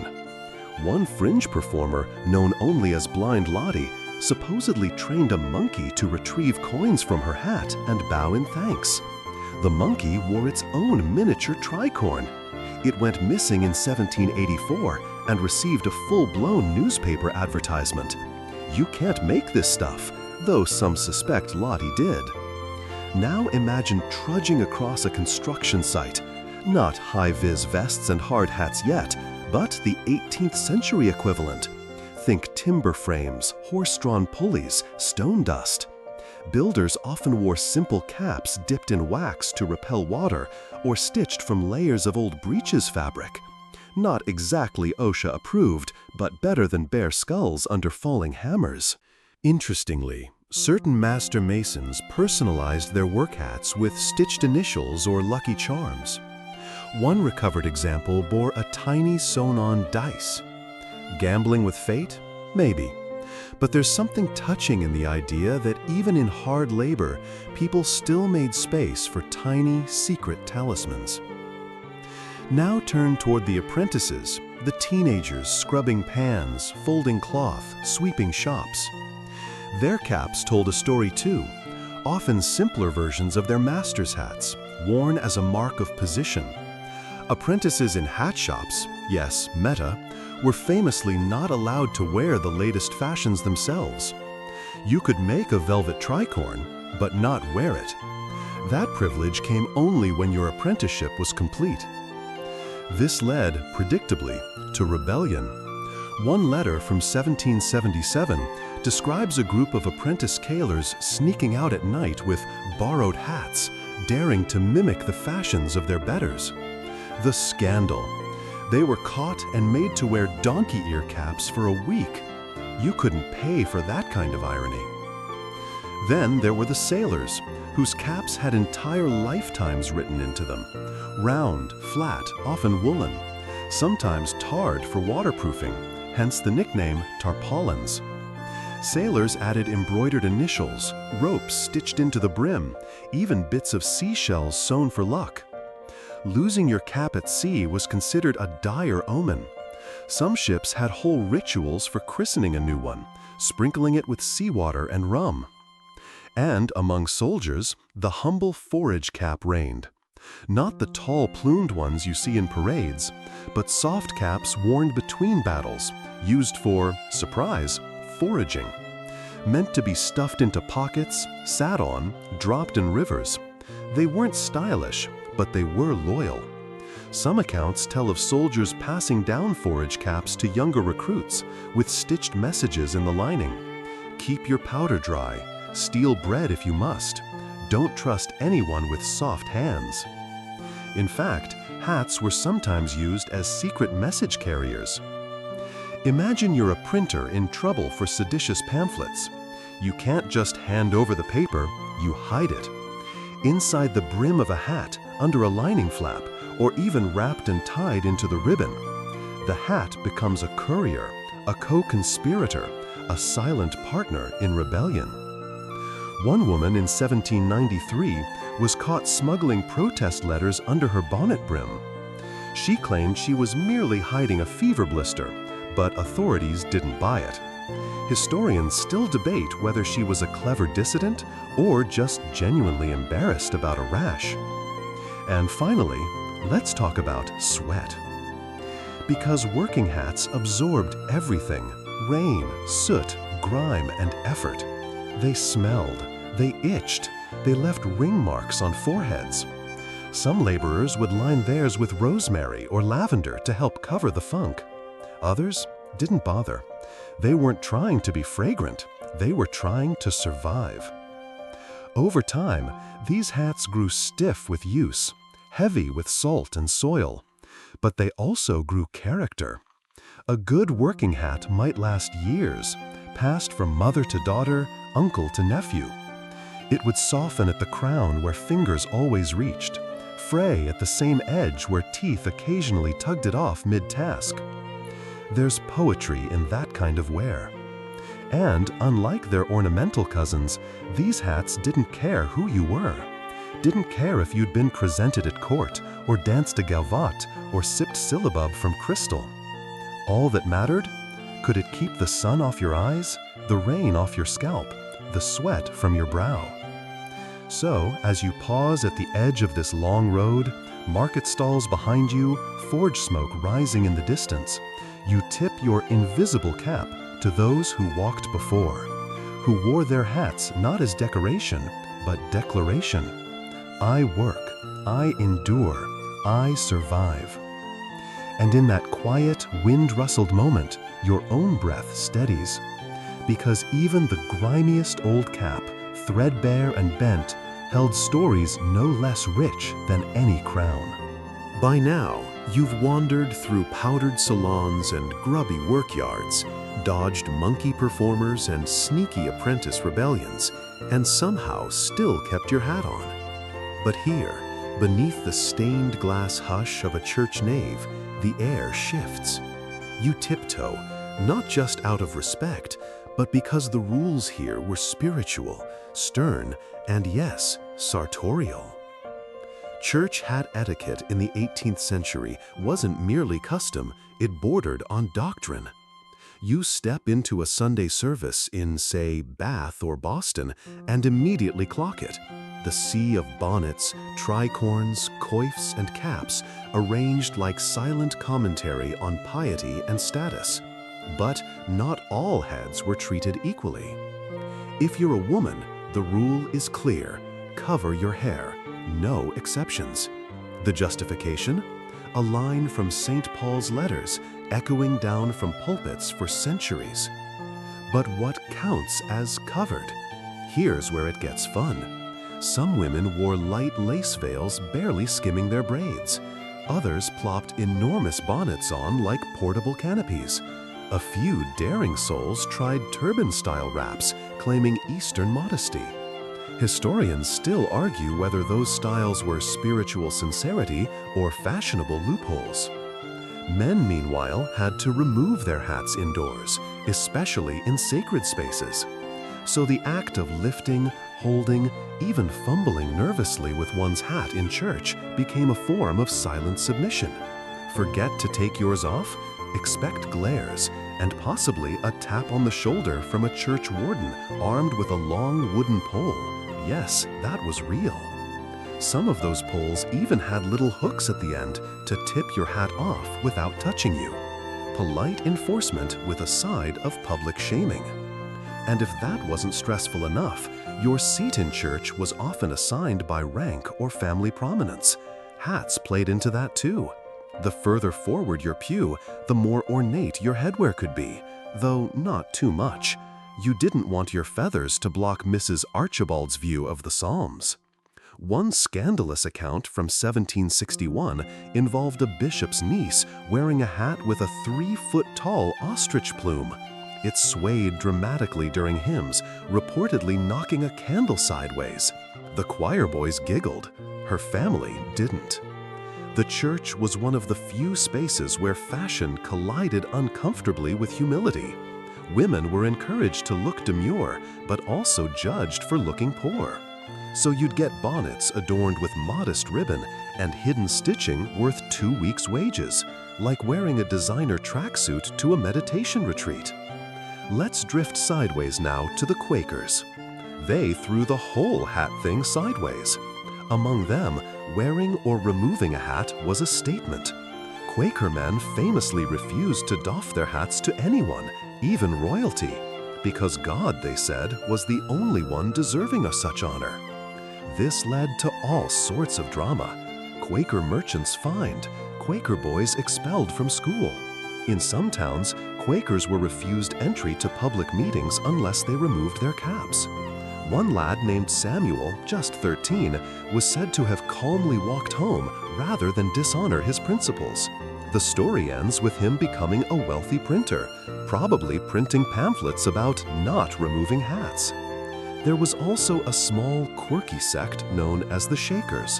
No, not the furniture people, though yes, them too. They worshipped with energetic dances and wore plain, unadorned caps during worship. It wasn't about fashion, it was about unity. Your cap matched everyone else's, no peacocking allowed. Meanwhile, Catholic clergy had their own hierarchy of headwear, from birrettas to mitres, each shape and color dripping with centuries of meaning. But let's not get lost in vestments. You're here for the civilian stuff. In Catholic regions, you'd sometimes see women dip their fingertips into holy water and touch the rim of their bonnet before prayer. A tiny gesture of reverence, like blessing both head and heart. The kind of detail easily missed unless you're watching closely, like you are now. Let's not forget the Puritans either. They loathed flamboyance. A Puritan woman's bonnet was often called a house cap, tied tight under the chin, sometimes starched into stiff wings. No frills, no temptation. One Puritan pamphlet described flamboyant hats as the devil's daisies, a strong take, especially for something made of linen. Now, just for contrast, picture the Caribbean Anglican churches under British colonial rule. Here, enslaved women and freed black parishioners developed their own church hat traditions, blending European expectations with African influences. Bold colors, tall shapes, wrapped turbans that symbolized community roles or ancestral ties. These hats weren't just about covering hair, they were about preserving identity under surveillance. Some colonial authorities tried to enforce modesty laws on these hats. Surprise, they failed. You can try to ban vibrance, but it has a way of blooming through the cracks. And now, settle yourself in a funeral procession. Yes, hats at funerals had rules too. Men wore black tricorns or wide-brimmed hats, often with crepe streamers trailing in the wind. A few superstitious mourners tied these streamers into knots afterward, claiming it trapped grief and kept ghosts away. Fringe, sure, but who hasn't done something weird after a loss? Women wore veiled bonnets, sometimes with black netting that covered the face like a curtain of sorrow. These veils weren't just for show. They offered privacy, protection from cold churchyards, and a chance to sob behind cover. Because back then, grief wasn't private, but it was still deeply personal. Hatbands were another mourning accessory. Ribbons or sashes tied around hats in black, white, or even purple depending on the region. In some towns, widows were expected to wear mourning hats for an entire year. In others, a month was enough. Historians still argue whether these time frames reflect genuine grief rituals or just a social need to perform sadness. One peculiar trend? Funeral hat rentals. Yes, you could rent a mourning hat. If you didn't own a suitably somber one, a local outfitter would lend you a black tricorn and veil for a few shillings. Return it clean or face a surcharge. A sad but practical business. But not all spiritual hat moments were sad. Picture a wedding, rural English countryside. The bride wears a delicate lace cap, possibly gifted by her grandmother. The groom dons a high-crowned hat with a ribbon tied in his bride's favorite color, yellow maybe. In the 18th century, yellow symbolized prosperity and cheerful love. Not a bad omen to wear on your forehead. In some folk traditions, the groom's hat was passed among the guests and filled with small coins, a gesture of support for the new couple. If the bride's cap was blown off during the celebration, legend said it meant the first child would be a girl, or twins, or terribly curious. The stories varied, as they always do. You pause now, in a pew, watching candlelight flicker across fabric and feather, lace and felt. So many hats, so many stories perched quietly atop bowed heads. And here's a final curveball: church mice. Literal ones. Some old records mention mice nesting in rarely worn ceremonial hats stored in church closets. One vicar in Cornwall opened his Easter bonnet box to discover a whole rodent family cozied inside the velvet folds. He gave the sermon bareheaded, probably still thinking about tiny teeth marks. You smile, because in this solemn world of reverence and ritual, the hat was both mask and mirror. It protected, projected, and occasionally housed uninvited guests. And as the service winds down and the hats tilt in silent benediction, you realize, whether mourning, marrying, or murmuring hymns, hats were never just accessories. They were intimate declarations of belief in God, in grief, in community. And that's a lot for a little cap to carry. You leave the hushed stillness of the church behind, stepping back into cobbled streets and the rhythmic hum of everyday life. But just as your boots find their pace again, another layer of society unfolds before you: law, crime, and the peculiar rituals of the courtroom. Yes, even in the halls of justice, the hat held surprising power. Start with this. In many 18th century British courtrooms, the judge never wore a hat, not in the usual sense. Instead, he wore a wig, great, powdered, ridiculous, and that took precedence. But the defendant, the lawyers, the public, that's where the etiquette got murky. If you were a man brought before the court and didn't remove your hat, you could be charged with contempt. But sometimes, just sometimes, you were told to keep it on. Why? It depends on the charge. In some courts, wearing your hat during sentencing was considered a sign of being legally present and mentally competent. A bit backwards, right? But this is 18th century law we're talking about. The same system where stealing a sheep might get you hanged, but stealing buttons might only get you whipped if you looked sorry enough. Some scholars claim there were hats specifically kept for sentencing, like the black cap a judge would don when handing down a death sentence. Yes, that's real. The black cap wasn't an actual hat, but a square of black fabric placed over the white wig, symbolizing the gravity of the moment. You, sitting in the gallery, might not even see it clearly, but the words "putting on the black cap" became synonymous with impending doom. Now picture a defense lawyer pacing before the jury, hat in hand. In theory, he shouldn't wear it indoors, but some did, as a deliberate provocation. Holding it, fiddling with the brim, even slapping it against the palm to punctuate a point. A subtle bit of theater in a world where spectacle often carried as much weight as evidence. And here's where things get a bit weird. There's a curious case from 1742 involving a pickpocket named Elias Nim Flagg. Nim insisted on wearing a battered tricorn throughout his trial, claiming it was a thinking cap and that removing it would damage his memory. The judge allowed it, perhaps amused, or perhaps not wanting to argue with a man whose defense hinged on hat psychology. He was still convicted, but his hat was returned afterward. Small mercies. Meanwhile, back in the crowd, you'd notice distinctions too. The richer your hat, the better your seat. Poor folks stood at the back, hats often in hand, sometimes clutched like Lucky Charms. And of course, women had their own dilemma. Bonnets stayed on, but only if they didn't obstruct the view. One court record mentions a trial interrupted because a witness couldn't see past a woman's particularly flamboyant hat flower. The judge asked her to decline the bloom. She did not. But hats in the justice system weren't just about the courtroom. Public executions, grim though they were, had hat customs too. The condemned were typically allowed to wear a hat to the scaffold. It was one of their few remaining dignities. Some removed it just before the noose. Others left it on as a last act of defiance. One account from 1783 tells of a highwayman who tipped his hat to the crowd and shouted, "Gentlemen, may your pockets stay full," before the trapdoor opened.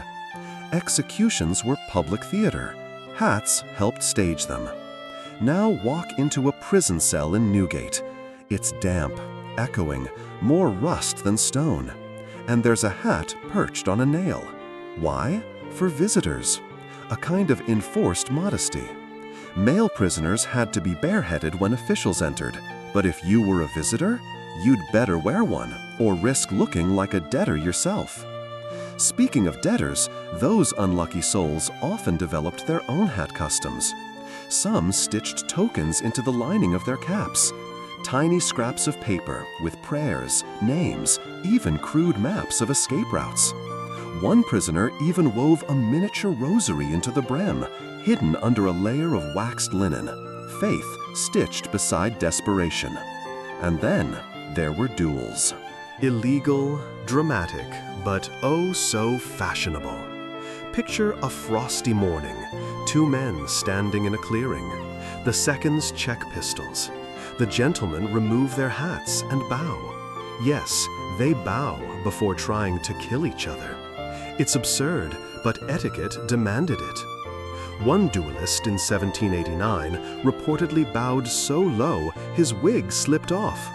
His opponent laughed, tripped, and accidentally discharged his pistol into the air.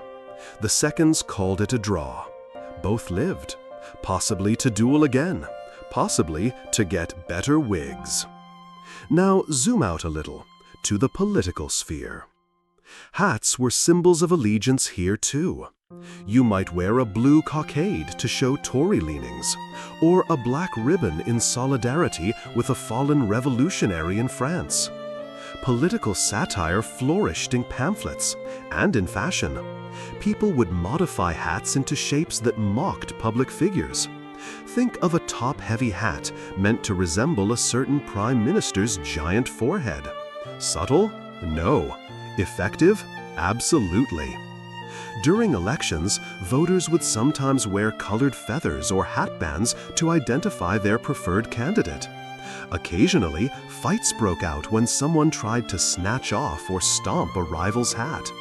One such skirmish in York led to 4 arrests and 1 destroyed bonnet that was later carried in a parade as a trophy. Political violence, 18th century style. Now, you might be asking, did anyone protest this obsessive hat culture? Yes. Enter the hat tax. Instituted in 1784 by the British government, it aimed to raise funds by taxing, yes, your hat. The fancier your hat, the more you paid.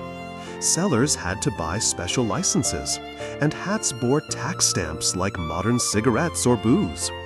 The goal was to tax the wealthy, but of course, the middle class bore the brunt. Hat makers protested. Some went bankrupt. Others tried loopholes, labeling hats as head coverings or protective garments. One chap tried to argue his wig was a hat. He lost. The tax remained in place for over 40 years. Historians still argue whether it was an effective revenue strategy or just another example of taxation absurdity. Either way, it made buying a new hat feel a bit like shopping under surveillance. And of course, with every law comes resistance. Hat smugglers popped up. Secret markets sold unlicensed headwear. There were even whispered stories of hat-swapping parties, where folks would trade hats temporarily to dodge the taxman. Whether these were real or just wishful urban legends, well, that's part of the charm. As night begins to fall again on your journey, you pass a street corner where a lamplighter tips his cap at a magistrate strolling by. It's a tiny motion, easy to miss, but packed with meaning, submission, custom, routine. The hat in the world of law was more than protection from rain or sun. It was a legal indicator, a courtroom performance tool, a mark of who bowed and who did not. Sometimes a noose with a brim, other times a quiet badge of survival. You keep walking. The cobblestones clatter gently beneath your steps. Somewhere, a bell tolls 8, and a young lawyer steps out of a narrow tavern, adjusting his cocked hat and preparing to argue yet another minor land dispute involving ducks and a boundary wall. Justice, 18th century style, served with powdered wigs and very complicated headwear. You walk on, past flickering oil lamps and chiming hour bells, until the streets narrow and you find yourself among the tailors, milliners, and bootmakers, an entire corner of 18th century life humming softly after dark. Here, the air smells faintly of beeswax and damp wool, and everywhere you look, hats. Hats on stands, hats in windows, hats half-stitched on laps by candlelight, whisper of tradespeople's quiet pride. Tonight, you're drifting into the strange and surprisingly secretive world of hat making. Not just how hats were worn, but how they were born, and sometimes how they nearly destroyed the very people who made them. Let's start with felt.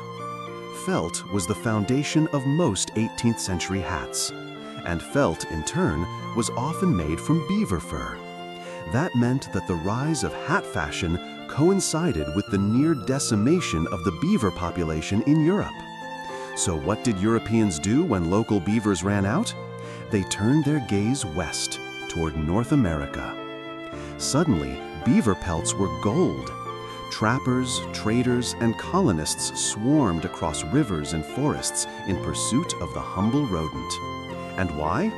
Because when its fur was shaved and soaked in a mercury nitrate solution, it could be turned into soft, durable felt, perfect for cocked hats, tricorns, and tall crown styles with serious architectural ambition. And here comes the twist. That mercury nitrate wasn't just inconvenient, it was toxic.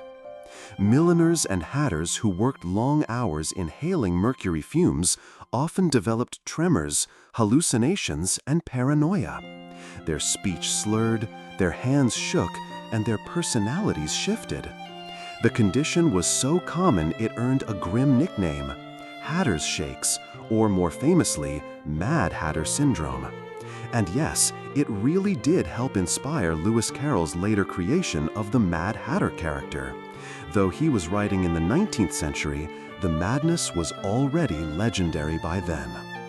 You can almost picture it, a quiet hat workshop in London or Paris, one candle flickering low, a man hunched over his workbench, whispering to himself, staining his fingertips with poison day by day.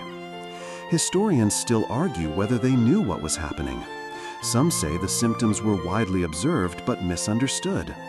Others suggest that hatters themselves simply accepted the trade-off, a decent living in exchange for a mind slowly undone. Now drift past the workshop and into a more upscale boutique, a milliner's shop run by a woman this time. In 18th century cities, millinery was one of the few respectable professions open to women, and many were wildly successful. They didn't just sell hats, they sold transformations. A wealthy client might walk in needing a new bonnet for a summer ball.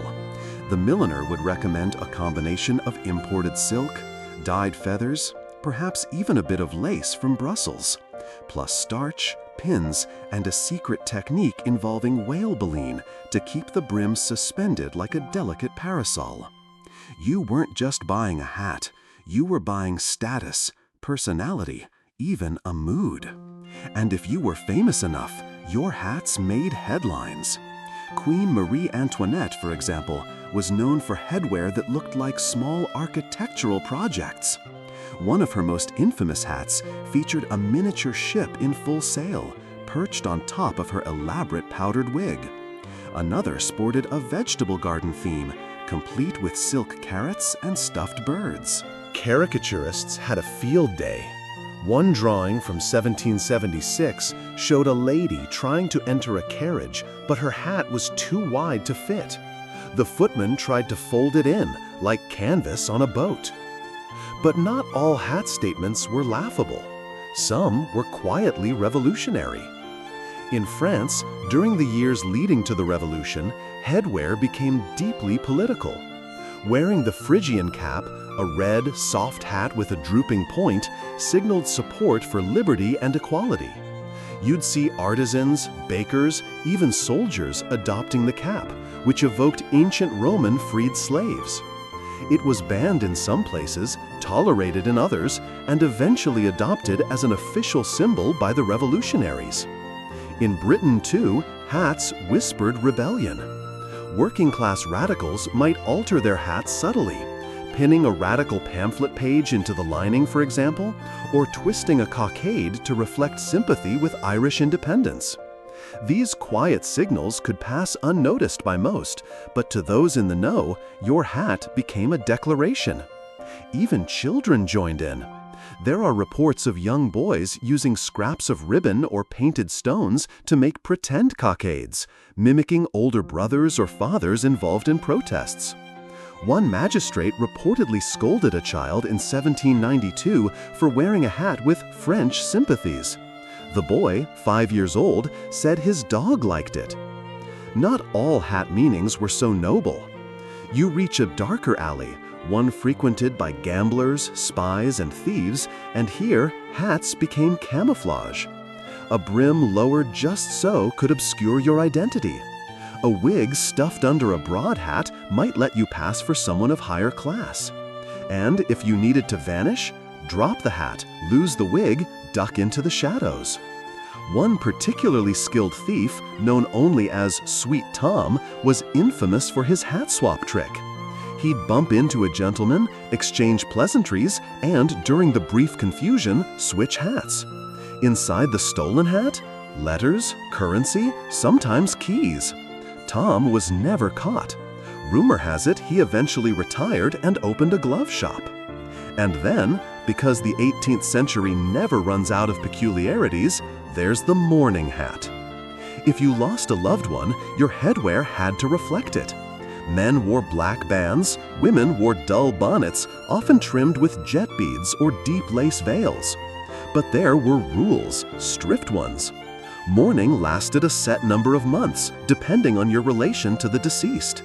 Too much mourning suggested you were wallowing. Too little, that you didn't care. One London newspaper even published a mourning hat schedule, detailing how long you should wear what. These customs were taken seriously. A man was once denied entry to a dinner party for appearing in a gray-tinted hatband during his supposed full mourning period. Apparently, charcoal gray was too flippant. Some mourners went further. A few aristocratic widows commissioned hats made of crepe dyed with ashes from their late husband's letters. Morbid? Yes, but deeply poetic in its own strange way. And then, just when you think you've exhausted the oddities of 18th century headwear, consider the love token hat. Not a myth. Real hats were embroidered with secret messages, hidden under the brim or stitched into the lining. Think of me. I wait still. Your foolish sparrow. Yes, really. Some included miniature portraits, carefully stitched under flaps. A woman might gift such a hat to a departing soldier, who'd wear it every day and never show it to another soul. One hat found in a French archive in 1892 contained 3 love notes, 2 pressed violets, and a locket with hair sealed under wax. Its brim was nearly falling apart from decades of sweat and weather, but it had traveled across 3 wars and 1 ocean. You imagine that soldier, somewhere far from home, fingers brushing the brim of his hat during lonely nights. From toxins in workshops to revolutions in the streets, from stolen letters to messages of the heart, the making and wearing of hats was far more than fashion. It was chemistry, politics, poetry, survival. And as you pass one final workshop, silent now, candle long snuffed, you imagine the hands that worked there. Nimble fingers, clever needles, aching wrists, and minds slowly dulled by mercury dreams. They shaped the world's most ordinary item into something rich with meaning. And yet, it's just a hat. A circle of cloth, a stitched brim, maybe a feather or 2. You keep walking, hatless, through the night. You step off the cobbled lane and onto a broader boulevard now, under a sky mottled with lazy clouds and drifting soot. The city stretches on with a kind of sleepy confidence. Its carriages creak by, its chimneys murmur. And the heads of every passerby still bloom with hats, each a quiet message, a social handshake, or maybe a smirk you have to squint to catch. Tonight, you're gliding into a world of uniforms, etiquette, and rank, where hats weren't just worn, they were enforced. A society not only obsessed with how hats were made, but who got to wear what and when. Let's begin in the military. In the 18th century, military hats were more than decorative. They were weapons of authority. The British Army had the cocked hat, usually worn with one point forward, giving soldiers a serious, triangular silhouette. Officers often had gilt trim and extravagant plumes, while enlisted men had plain versions, stiff, felted, and obedient. Then came the grenadiers, tall, broad-shouldered soldiers trained to hurl heavy explosives. To make them appear even more imposing, they were issued bearskin caps, towering things made from, you guessed it, actual bear pelts. No brim, just a vertical furry wall on top of your skull. They looked ridiculous, sure, but also intimidating. The idea was to appear inhuman, larger than life and fearsome at a glance, and it worked. Across the sea, in France, officers of the Ancien Régime adopted the bicorne, a wide-brimmed hat folded into 2 horns. Napoleon made it famous, of course. His was always worn sideways, with the points extending from shoulder to shoulder, while his men wore theirs front to back. This wasn't random. Napoleon wanted to be instantly recognizable on the battlefield, even from a great distance. Historians still argue whether the hat made the general or the general made the hat, but no one disputes the effect. That shape, so odd, so geometric, became an icon of power. Even now, one glance at a silhouette and you know it's him. In naval uniforms, things were just as strict. British captains in the Royal Navy wore round hats with cockades, while lower ranks were assigned tarred, straw-trimmed versions, affectionately nicknamed tarpaulin hats. They had to be stiffened with actual tar to survive the sea's salt and spray. And imagine this, in high winds, men tied their hats to their heads with ribbons under the chin, giving them the look of giant bonneted toddlers preparing for a storm. But don't laugh too hard. Some of those bonnets were the last things sailors wore before battle. There's something humbling about that. Outside the military, hats still followed rules. Rules most ordinary folks never wrote down, but everyone knew. Servants couldn't wear their hats indoors, while their employers could. If you worked as a footman or a coachman, you wore a specific livery cap, sometimes velvet, sometimes braided, always clearly not yours to choose. And if you happened to wear a hat too fine for your class, you might be reprimanded, publicly. One law from the 1740s in London banned apprentices from wearing feathered hats, claiming it was an offense to the station of honest labor. Feathers were for the wealthy. The laboring poor were expected to keep their heads plain, their brows low, and their aspirations tucked firmly under modest caps. Even among women there were rules. A gentlewoman might wear a high-crowned bonnet to promenade in the park, but she would never dare wear it to church. There you'd want a demure cap, often edged with lace, meant to whisper humility rather than shout fashion. One reverend in Bath even delivered a sermon titled, "Vanity in the Pulpit, the Folly of Feathered Sin." And lest you think these rules were just classist nonsense, well, they were, but they also hid genuine concerns about safety.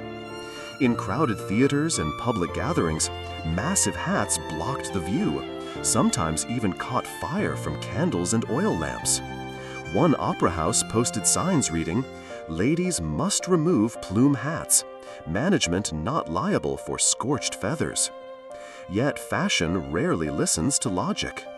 One hat from a Parisian collection measured over 3 feet wide, supported by a hidden wire armature and decorated with stuffed doves, velvet fruit, and silk fireworks. It required the wearer to ride sideways in a carriage and duck to enter most rooms. But she wore it proudly, because in that moment, her hat was a theater of one. This brings us to one of the century's greatest hat-related scandals. Picture a man in 1781 standing before a judge in a packed London courtroom. His crime? Wearing a bishop-style biretta, complete with silk lining and gold embroidery, despite not being in the clergy. He claimed it was a joke. The court called it blasphemy. The public? They called it fashion piracy. There's a little-known but very real category of offenses from the era called sumptuary violations, where people dressed above their station and were fined or even jailed for it. And hats were the most frequent culprit. Why? Because they were visible, symbolic, and hard to ignore. Historians still debate whether these rules were enforceable or simply moral theater. Some think they were just for show, threats used to keep the lower classes in line. Others insist real punishments were doled out, especially during social unrest, when clothing could tip you off as a rebel or a spy. Speaking of spies, one intelligence officer for the Crown, operating in France during the 1790s, was known for his reversible hat, a clever construction with 2 sides.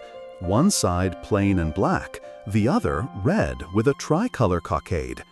If stopped at a checkpoint, he'd flip it, instantly transforming from British sympathizer to proud revolutionary. He survived 3 close calls, 1 knife fight, and a failed arrest at Calais, all thanks to his hat. There's another reported case, probably exaggerated, of a noblewoman who allegedly smuggled state secrets sewn into the crown of her hat, passing between Vienna and Berlin under the guise of a milliner's assistant. Her trail ends in mystery, but her hat was found years later in an attic trunk, its lining embroidered with strange numbers and ciphered phrases. You pause, smile, and imagine the wardrobe drama that must have followed her every morning. Even etiquette books of the time had chapters dedicated to hats. One 1759 guide suggested that to doff one's hat with grace is to possess the soul of civility. Gentlemen practiced their flourishes in mirrors, removing hats with the left hand while slightly inclining the head, not too much lest you seem subservient. And here's a wonderfully absurd detail. If two men met in the street and one removed his hat first, he was showing inferior status or respect. But if both removed their hats at the same time, a polite standoff could occur, with each refusing to be the first to replace it. There's an account of two barons standing under a drizzle in Vienna for over 30 minutes, neither willing to be seen as presumptuous. Eventually, both caught colds. Even beggars had their rituals. A bowed head, a cap held low. The right hat posture could increase your alms significantly. One pamphlet even advised, "Hold thy cap as if it carries thy sorrow, not thy greed." And now you find yourself in a country village. It's harvest season. The sky is wider here, and the hats are simpler. Wide-brimmed straw for field workers, soft linen caps for grandmothers shelling peas on doorsteps. Here, there's no law about hats, just tradition. The oldest man wears a battered tricorn every Sunday. No one questions it. Children chase each other with woolen caps pulled over their eyes, laughing. And in the village square, there's a bench with a carved inscription, "Hats off for the bride." It's an old custom. When a wedding passes through, men remove their hats and hold them to their hearts, not because they're told to, but because they always have. And that's the thing. For all the stiff laws, absurd heights, and whispered rebellions, hats in the 18th century were never just about the head. They were about who you were, who you pretended to be, and who you hoped to become. A man might have one hat, but it carried the weight of his world. As the village bells chime in the distance and a soft breeze nudges the wheat fields, you picture those hats, gently lifted from heads, some with reverence, some with habit, all with meaning. And the wind carries the shape of them across the sky. You wander further into the countryside now, a soft hush beneath your feet as dirt paths replace stone. The hum of the city fades behind you, replaced by the rustle of leaves and the distant baa of a sheep that's clearly got opinions. You're still walking through the 18th century, but here the pace is gentler, and so is the hat game. Tonight, we're drifting into the folklore, regional quirks and rural rituals tied to hats, the quiet customs that never made it into law books, but were just as binding, at least if you didn't want the village to gossip for the next 10 years. Take, for example, the strange superstition in parts of Devonshire. If a man put his hat on the bed, it was said to curse the household with 7 days of bad luck and possibly a toothache. A clergyman in 1774 reportedly had to abandon a sermon halfway through after being told his hat had brushed the guest bed upstairs. Coincidence? Maybe, but he never preached in that village again. In Yorkshire, some believed that turning your hat inside out while passing a churchyard at night would keep ghosts from following you home. Historians still argue whether this was a serious belief or just a convenient excuse for late-night drinkers who couldn't walk straight. These superstitions weren't just limited to men. In the rural Scottish Highlands, it was considered ill-fated for an unmarried woman to sew her own bonnet. The logic? Sewing your own bonnet meant sewing your own solitude. Mothers would trade caps among households to avoid this grim fate, creating a curious barter system where the price wasn't money, but the avoidance of spinsterdom. You stop for a moment in this imagined countryside and look around. Farmers working in the fields still wear simple felt or straw hats, frayed at the brim, sweat-stained, and sun-faded. But even these have their logic. Wide brims to protect the neck, loose crowns for airflow, and always a cord or strap to keep them from flying off during a sudden gust, which they inevitably do anyway. The countryside has no patience for vanity. You pass a boy standing on a fence post. He's balancing his father's hat on his head, beaming with triumph. No one taught him this exactly, but somehow he knows. Wearing someone else's hat, especially an adult's, is a small, potent spell. a child trying on responsibility or adventure. There's a harvest festival in the next village over. People wear their Sunday best, and that includes their fanciest headwear. Plumed caps for young women, brushed tricorns for men, even flower-garlanded bonnets for children. You overhear an older woman muttering to her friend that Martha's boy has no business in that beaver hat, not when his father's still breathing. She doesn't mean it cruelly, just observantly, because in small communities, a hat is still an inheritance, and wearing one before its time is, well, asking for it. There are regional hat styles too, of course, like the Monmouth cap, knitted from wool and worn snug to the head, popular among Welsh farmers and sailors alike. Originally designed for warmth, it became so common that it showed up in Shakespeare's plays and English naval records alike. No decoration, no height, just a hat that did its job. Compare that to the Norfolk broadbrim, a vast saucer-shaped straw hat worn by working women in the Fenlands. Its shape was perfect for shielding against the low, brutal sun over open fields. But it was also used on more than one occasion to carry eggs, shield infants, and, according to one account, smack a misbehaving goose. Truly the multi-tool of its time. And then there are the hats of seasonal tradespeople.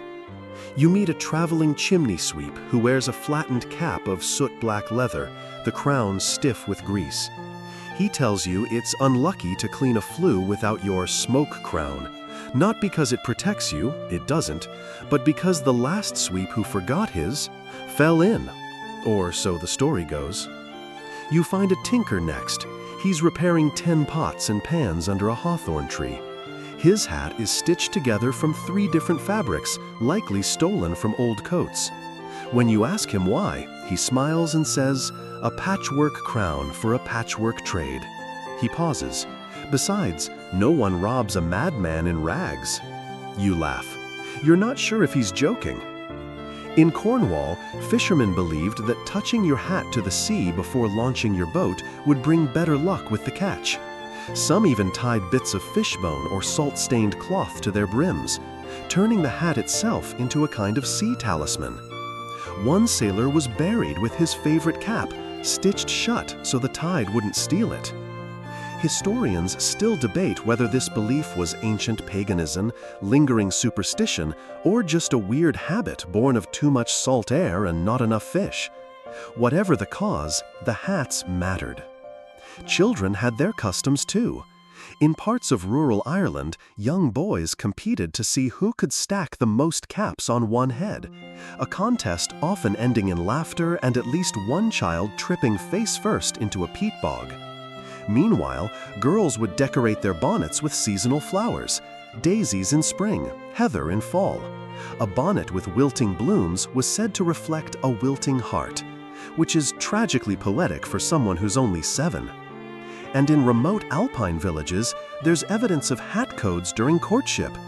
A man might tilt his cap forward to show interest, or place it under his arm if he was engaged. A woman might use the ribbon on her bonnet to signal not interested, or flirt by straightening a man's hat in public, a gesture that would make a modern HR department burst into flames.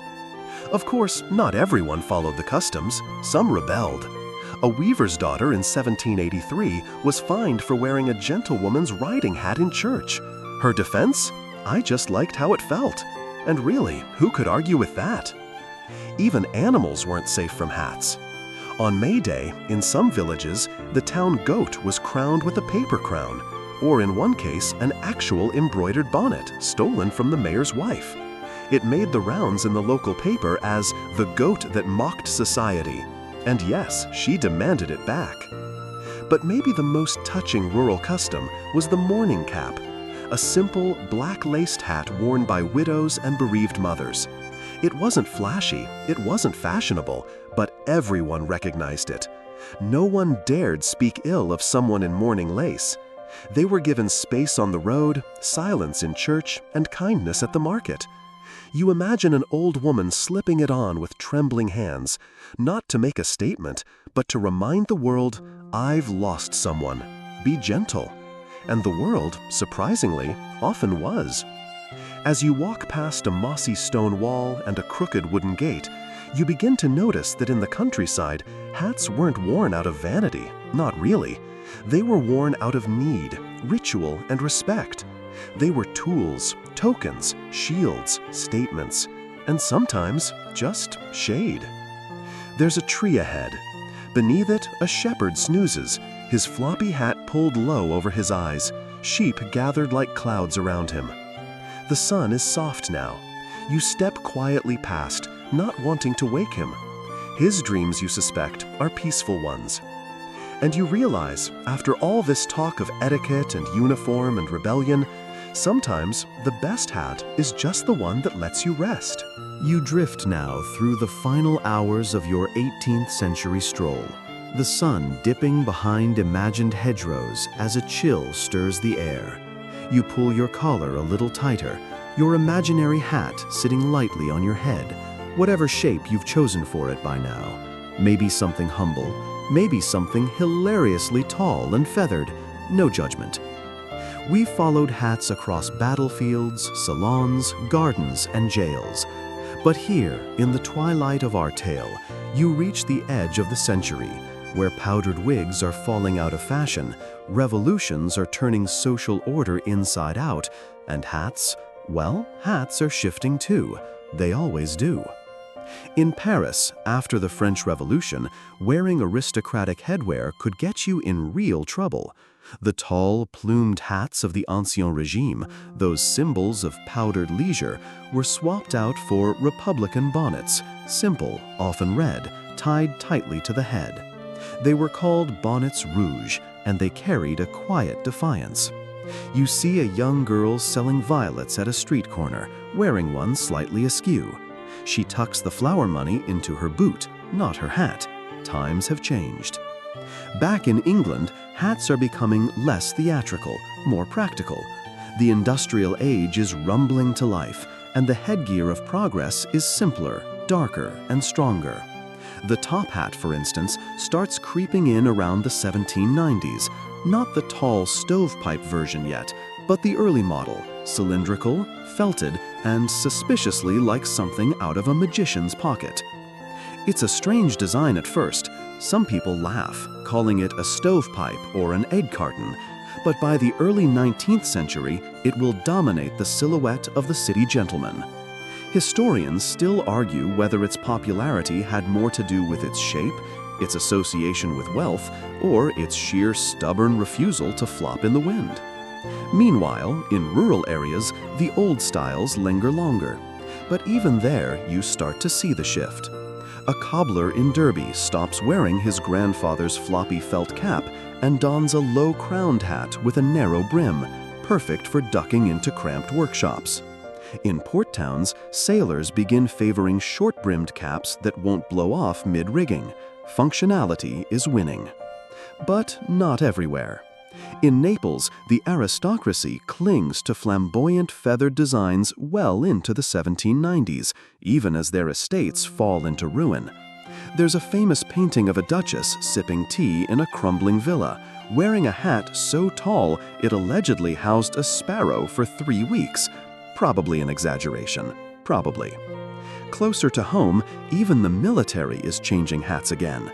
The shako, a tall, cylindrical cap with a forward-leaning plume, starts appearing on soldiers' heads across Europe. It's sturdy, intimidating, and unlike the floppy tricorns of earlier decades, it means business. One infantryman writes in his diary that the shako makes him feel like a chimney with legs. His wife reportedly agreed. And yet, despite all these shifts, you realize something. The meaning of hats never really changed, just the styles. A hat still marked your place, your mood, your intent. Whether you wore it low to hide your eyes, or high to announce your status, or tilted rakishly to say, "I'm just a little dangerous," it was still a silent kind of conversation. And by century's end, with Napoleon stomping through the continent and steam power beginning to buzz in the distance, that conversation only grows more nuanced. A factory foreman might own just one cap, but keep it cleaner than his shoes. A widow might keep her husband's beaver hat on the mantelpiece, brushing it once a month, as if waiting. A child might inherit a cap from an older sibling and proudly refuse to take it off, even in church, even in sleep. And perhaps most beautifully, hats become heirlooms. Tucked in cedar chests, folded into memory, passed down not because they're fashionable, but because they held someone's shape. The curve of a crown that once held a head, that once had thoughts, worries, plans. That thin fabric becomes a relic, proof of existence. You arrive at a quiet cottage now. Candlelight flickers in the window.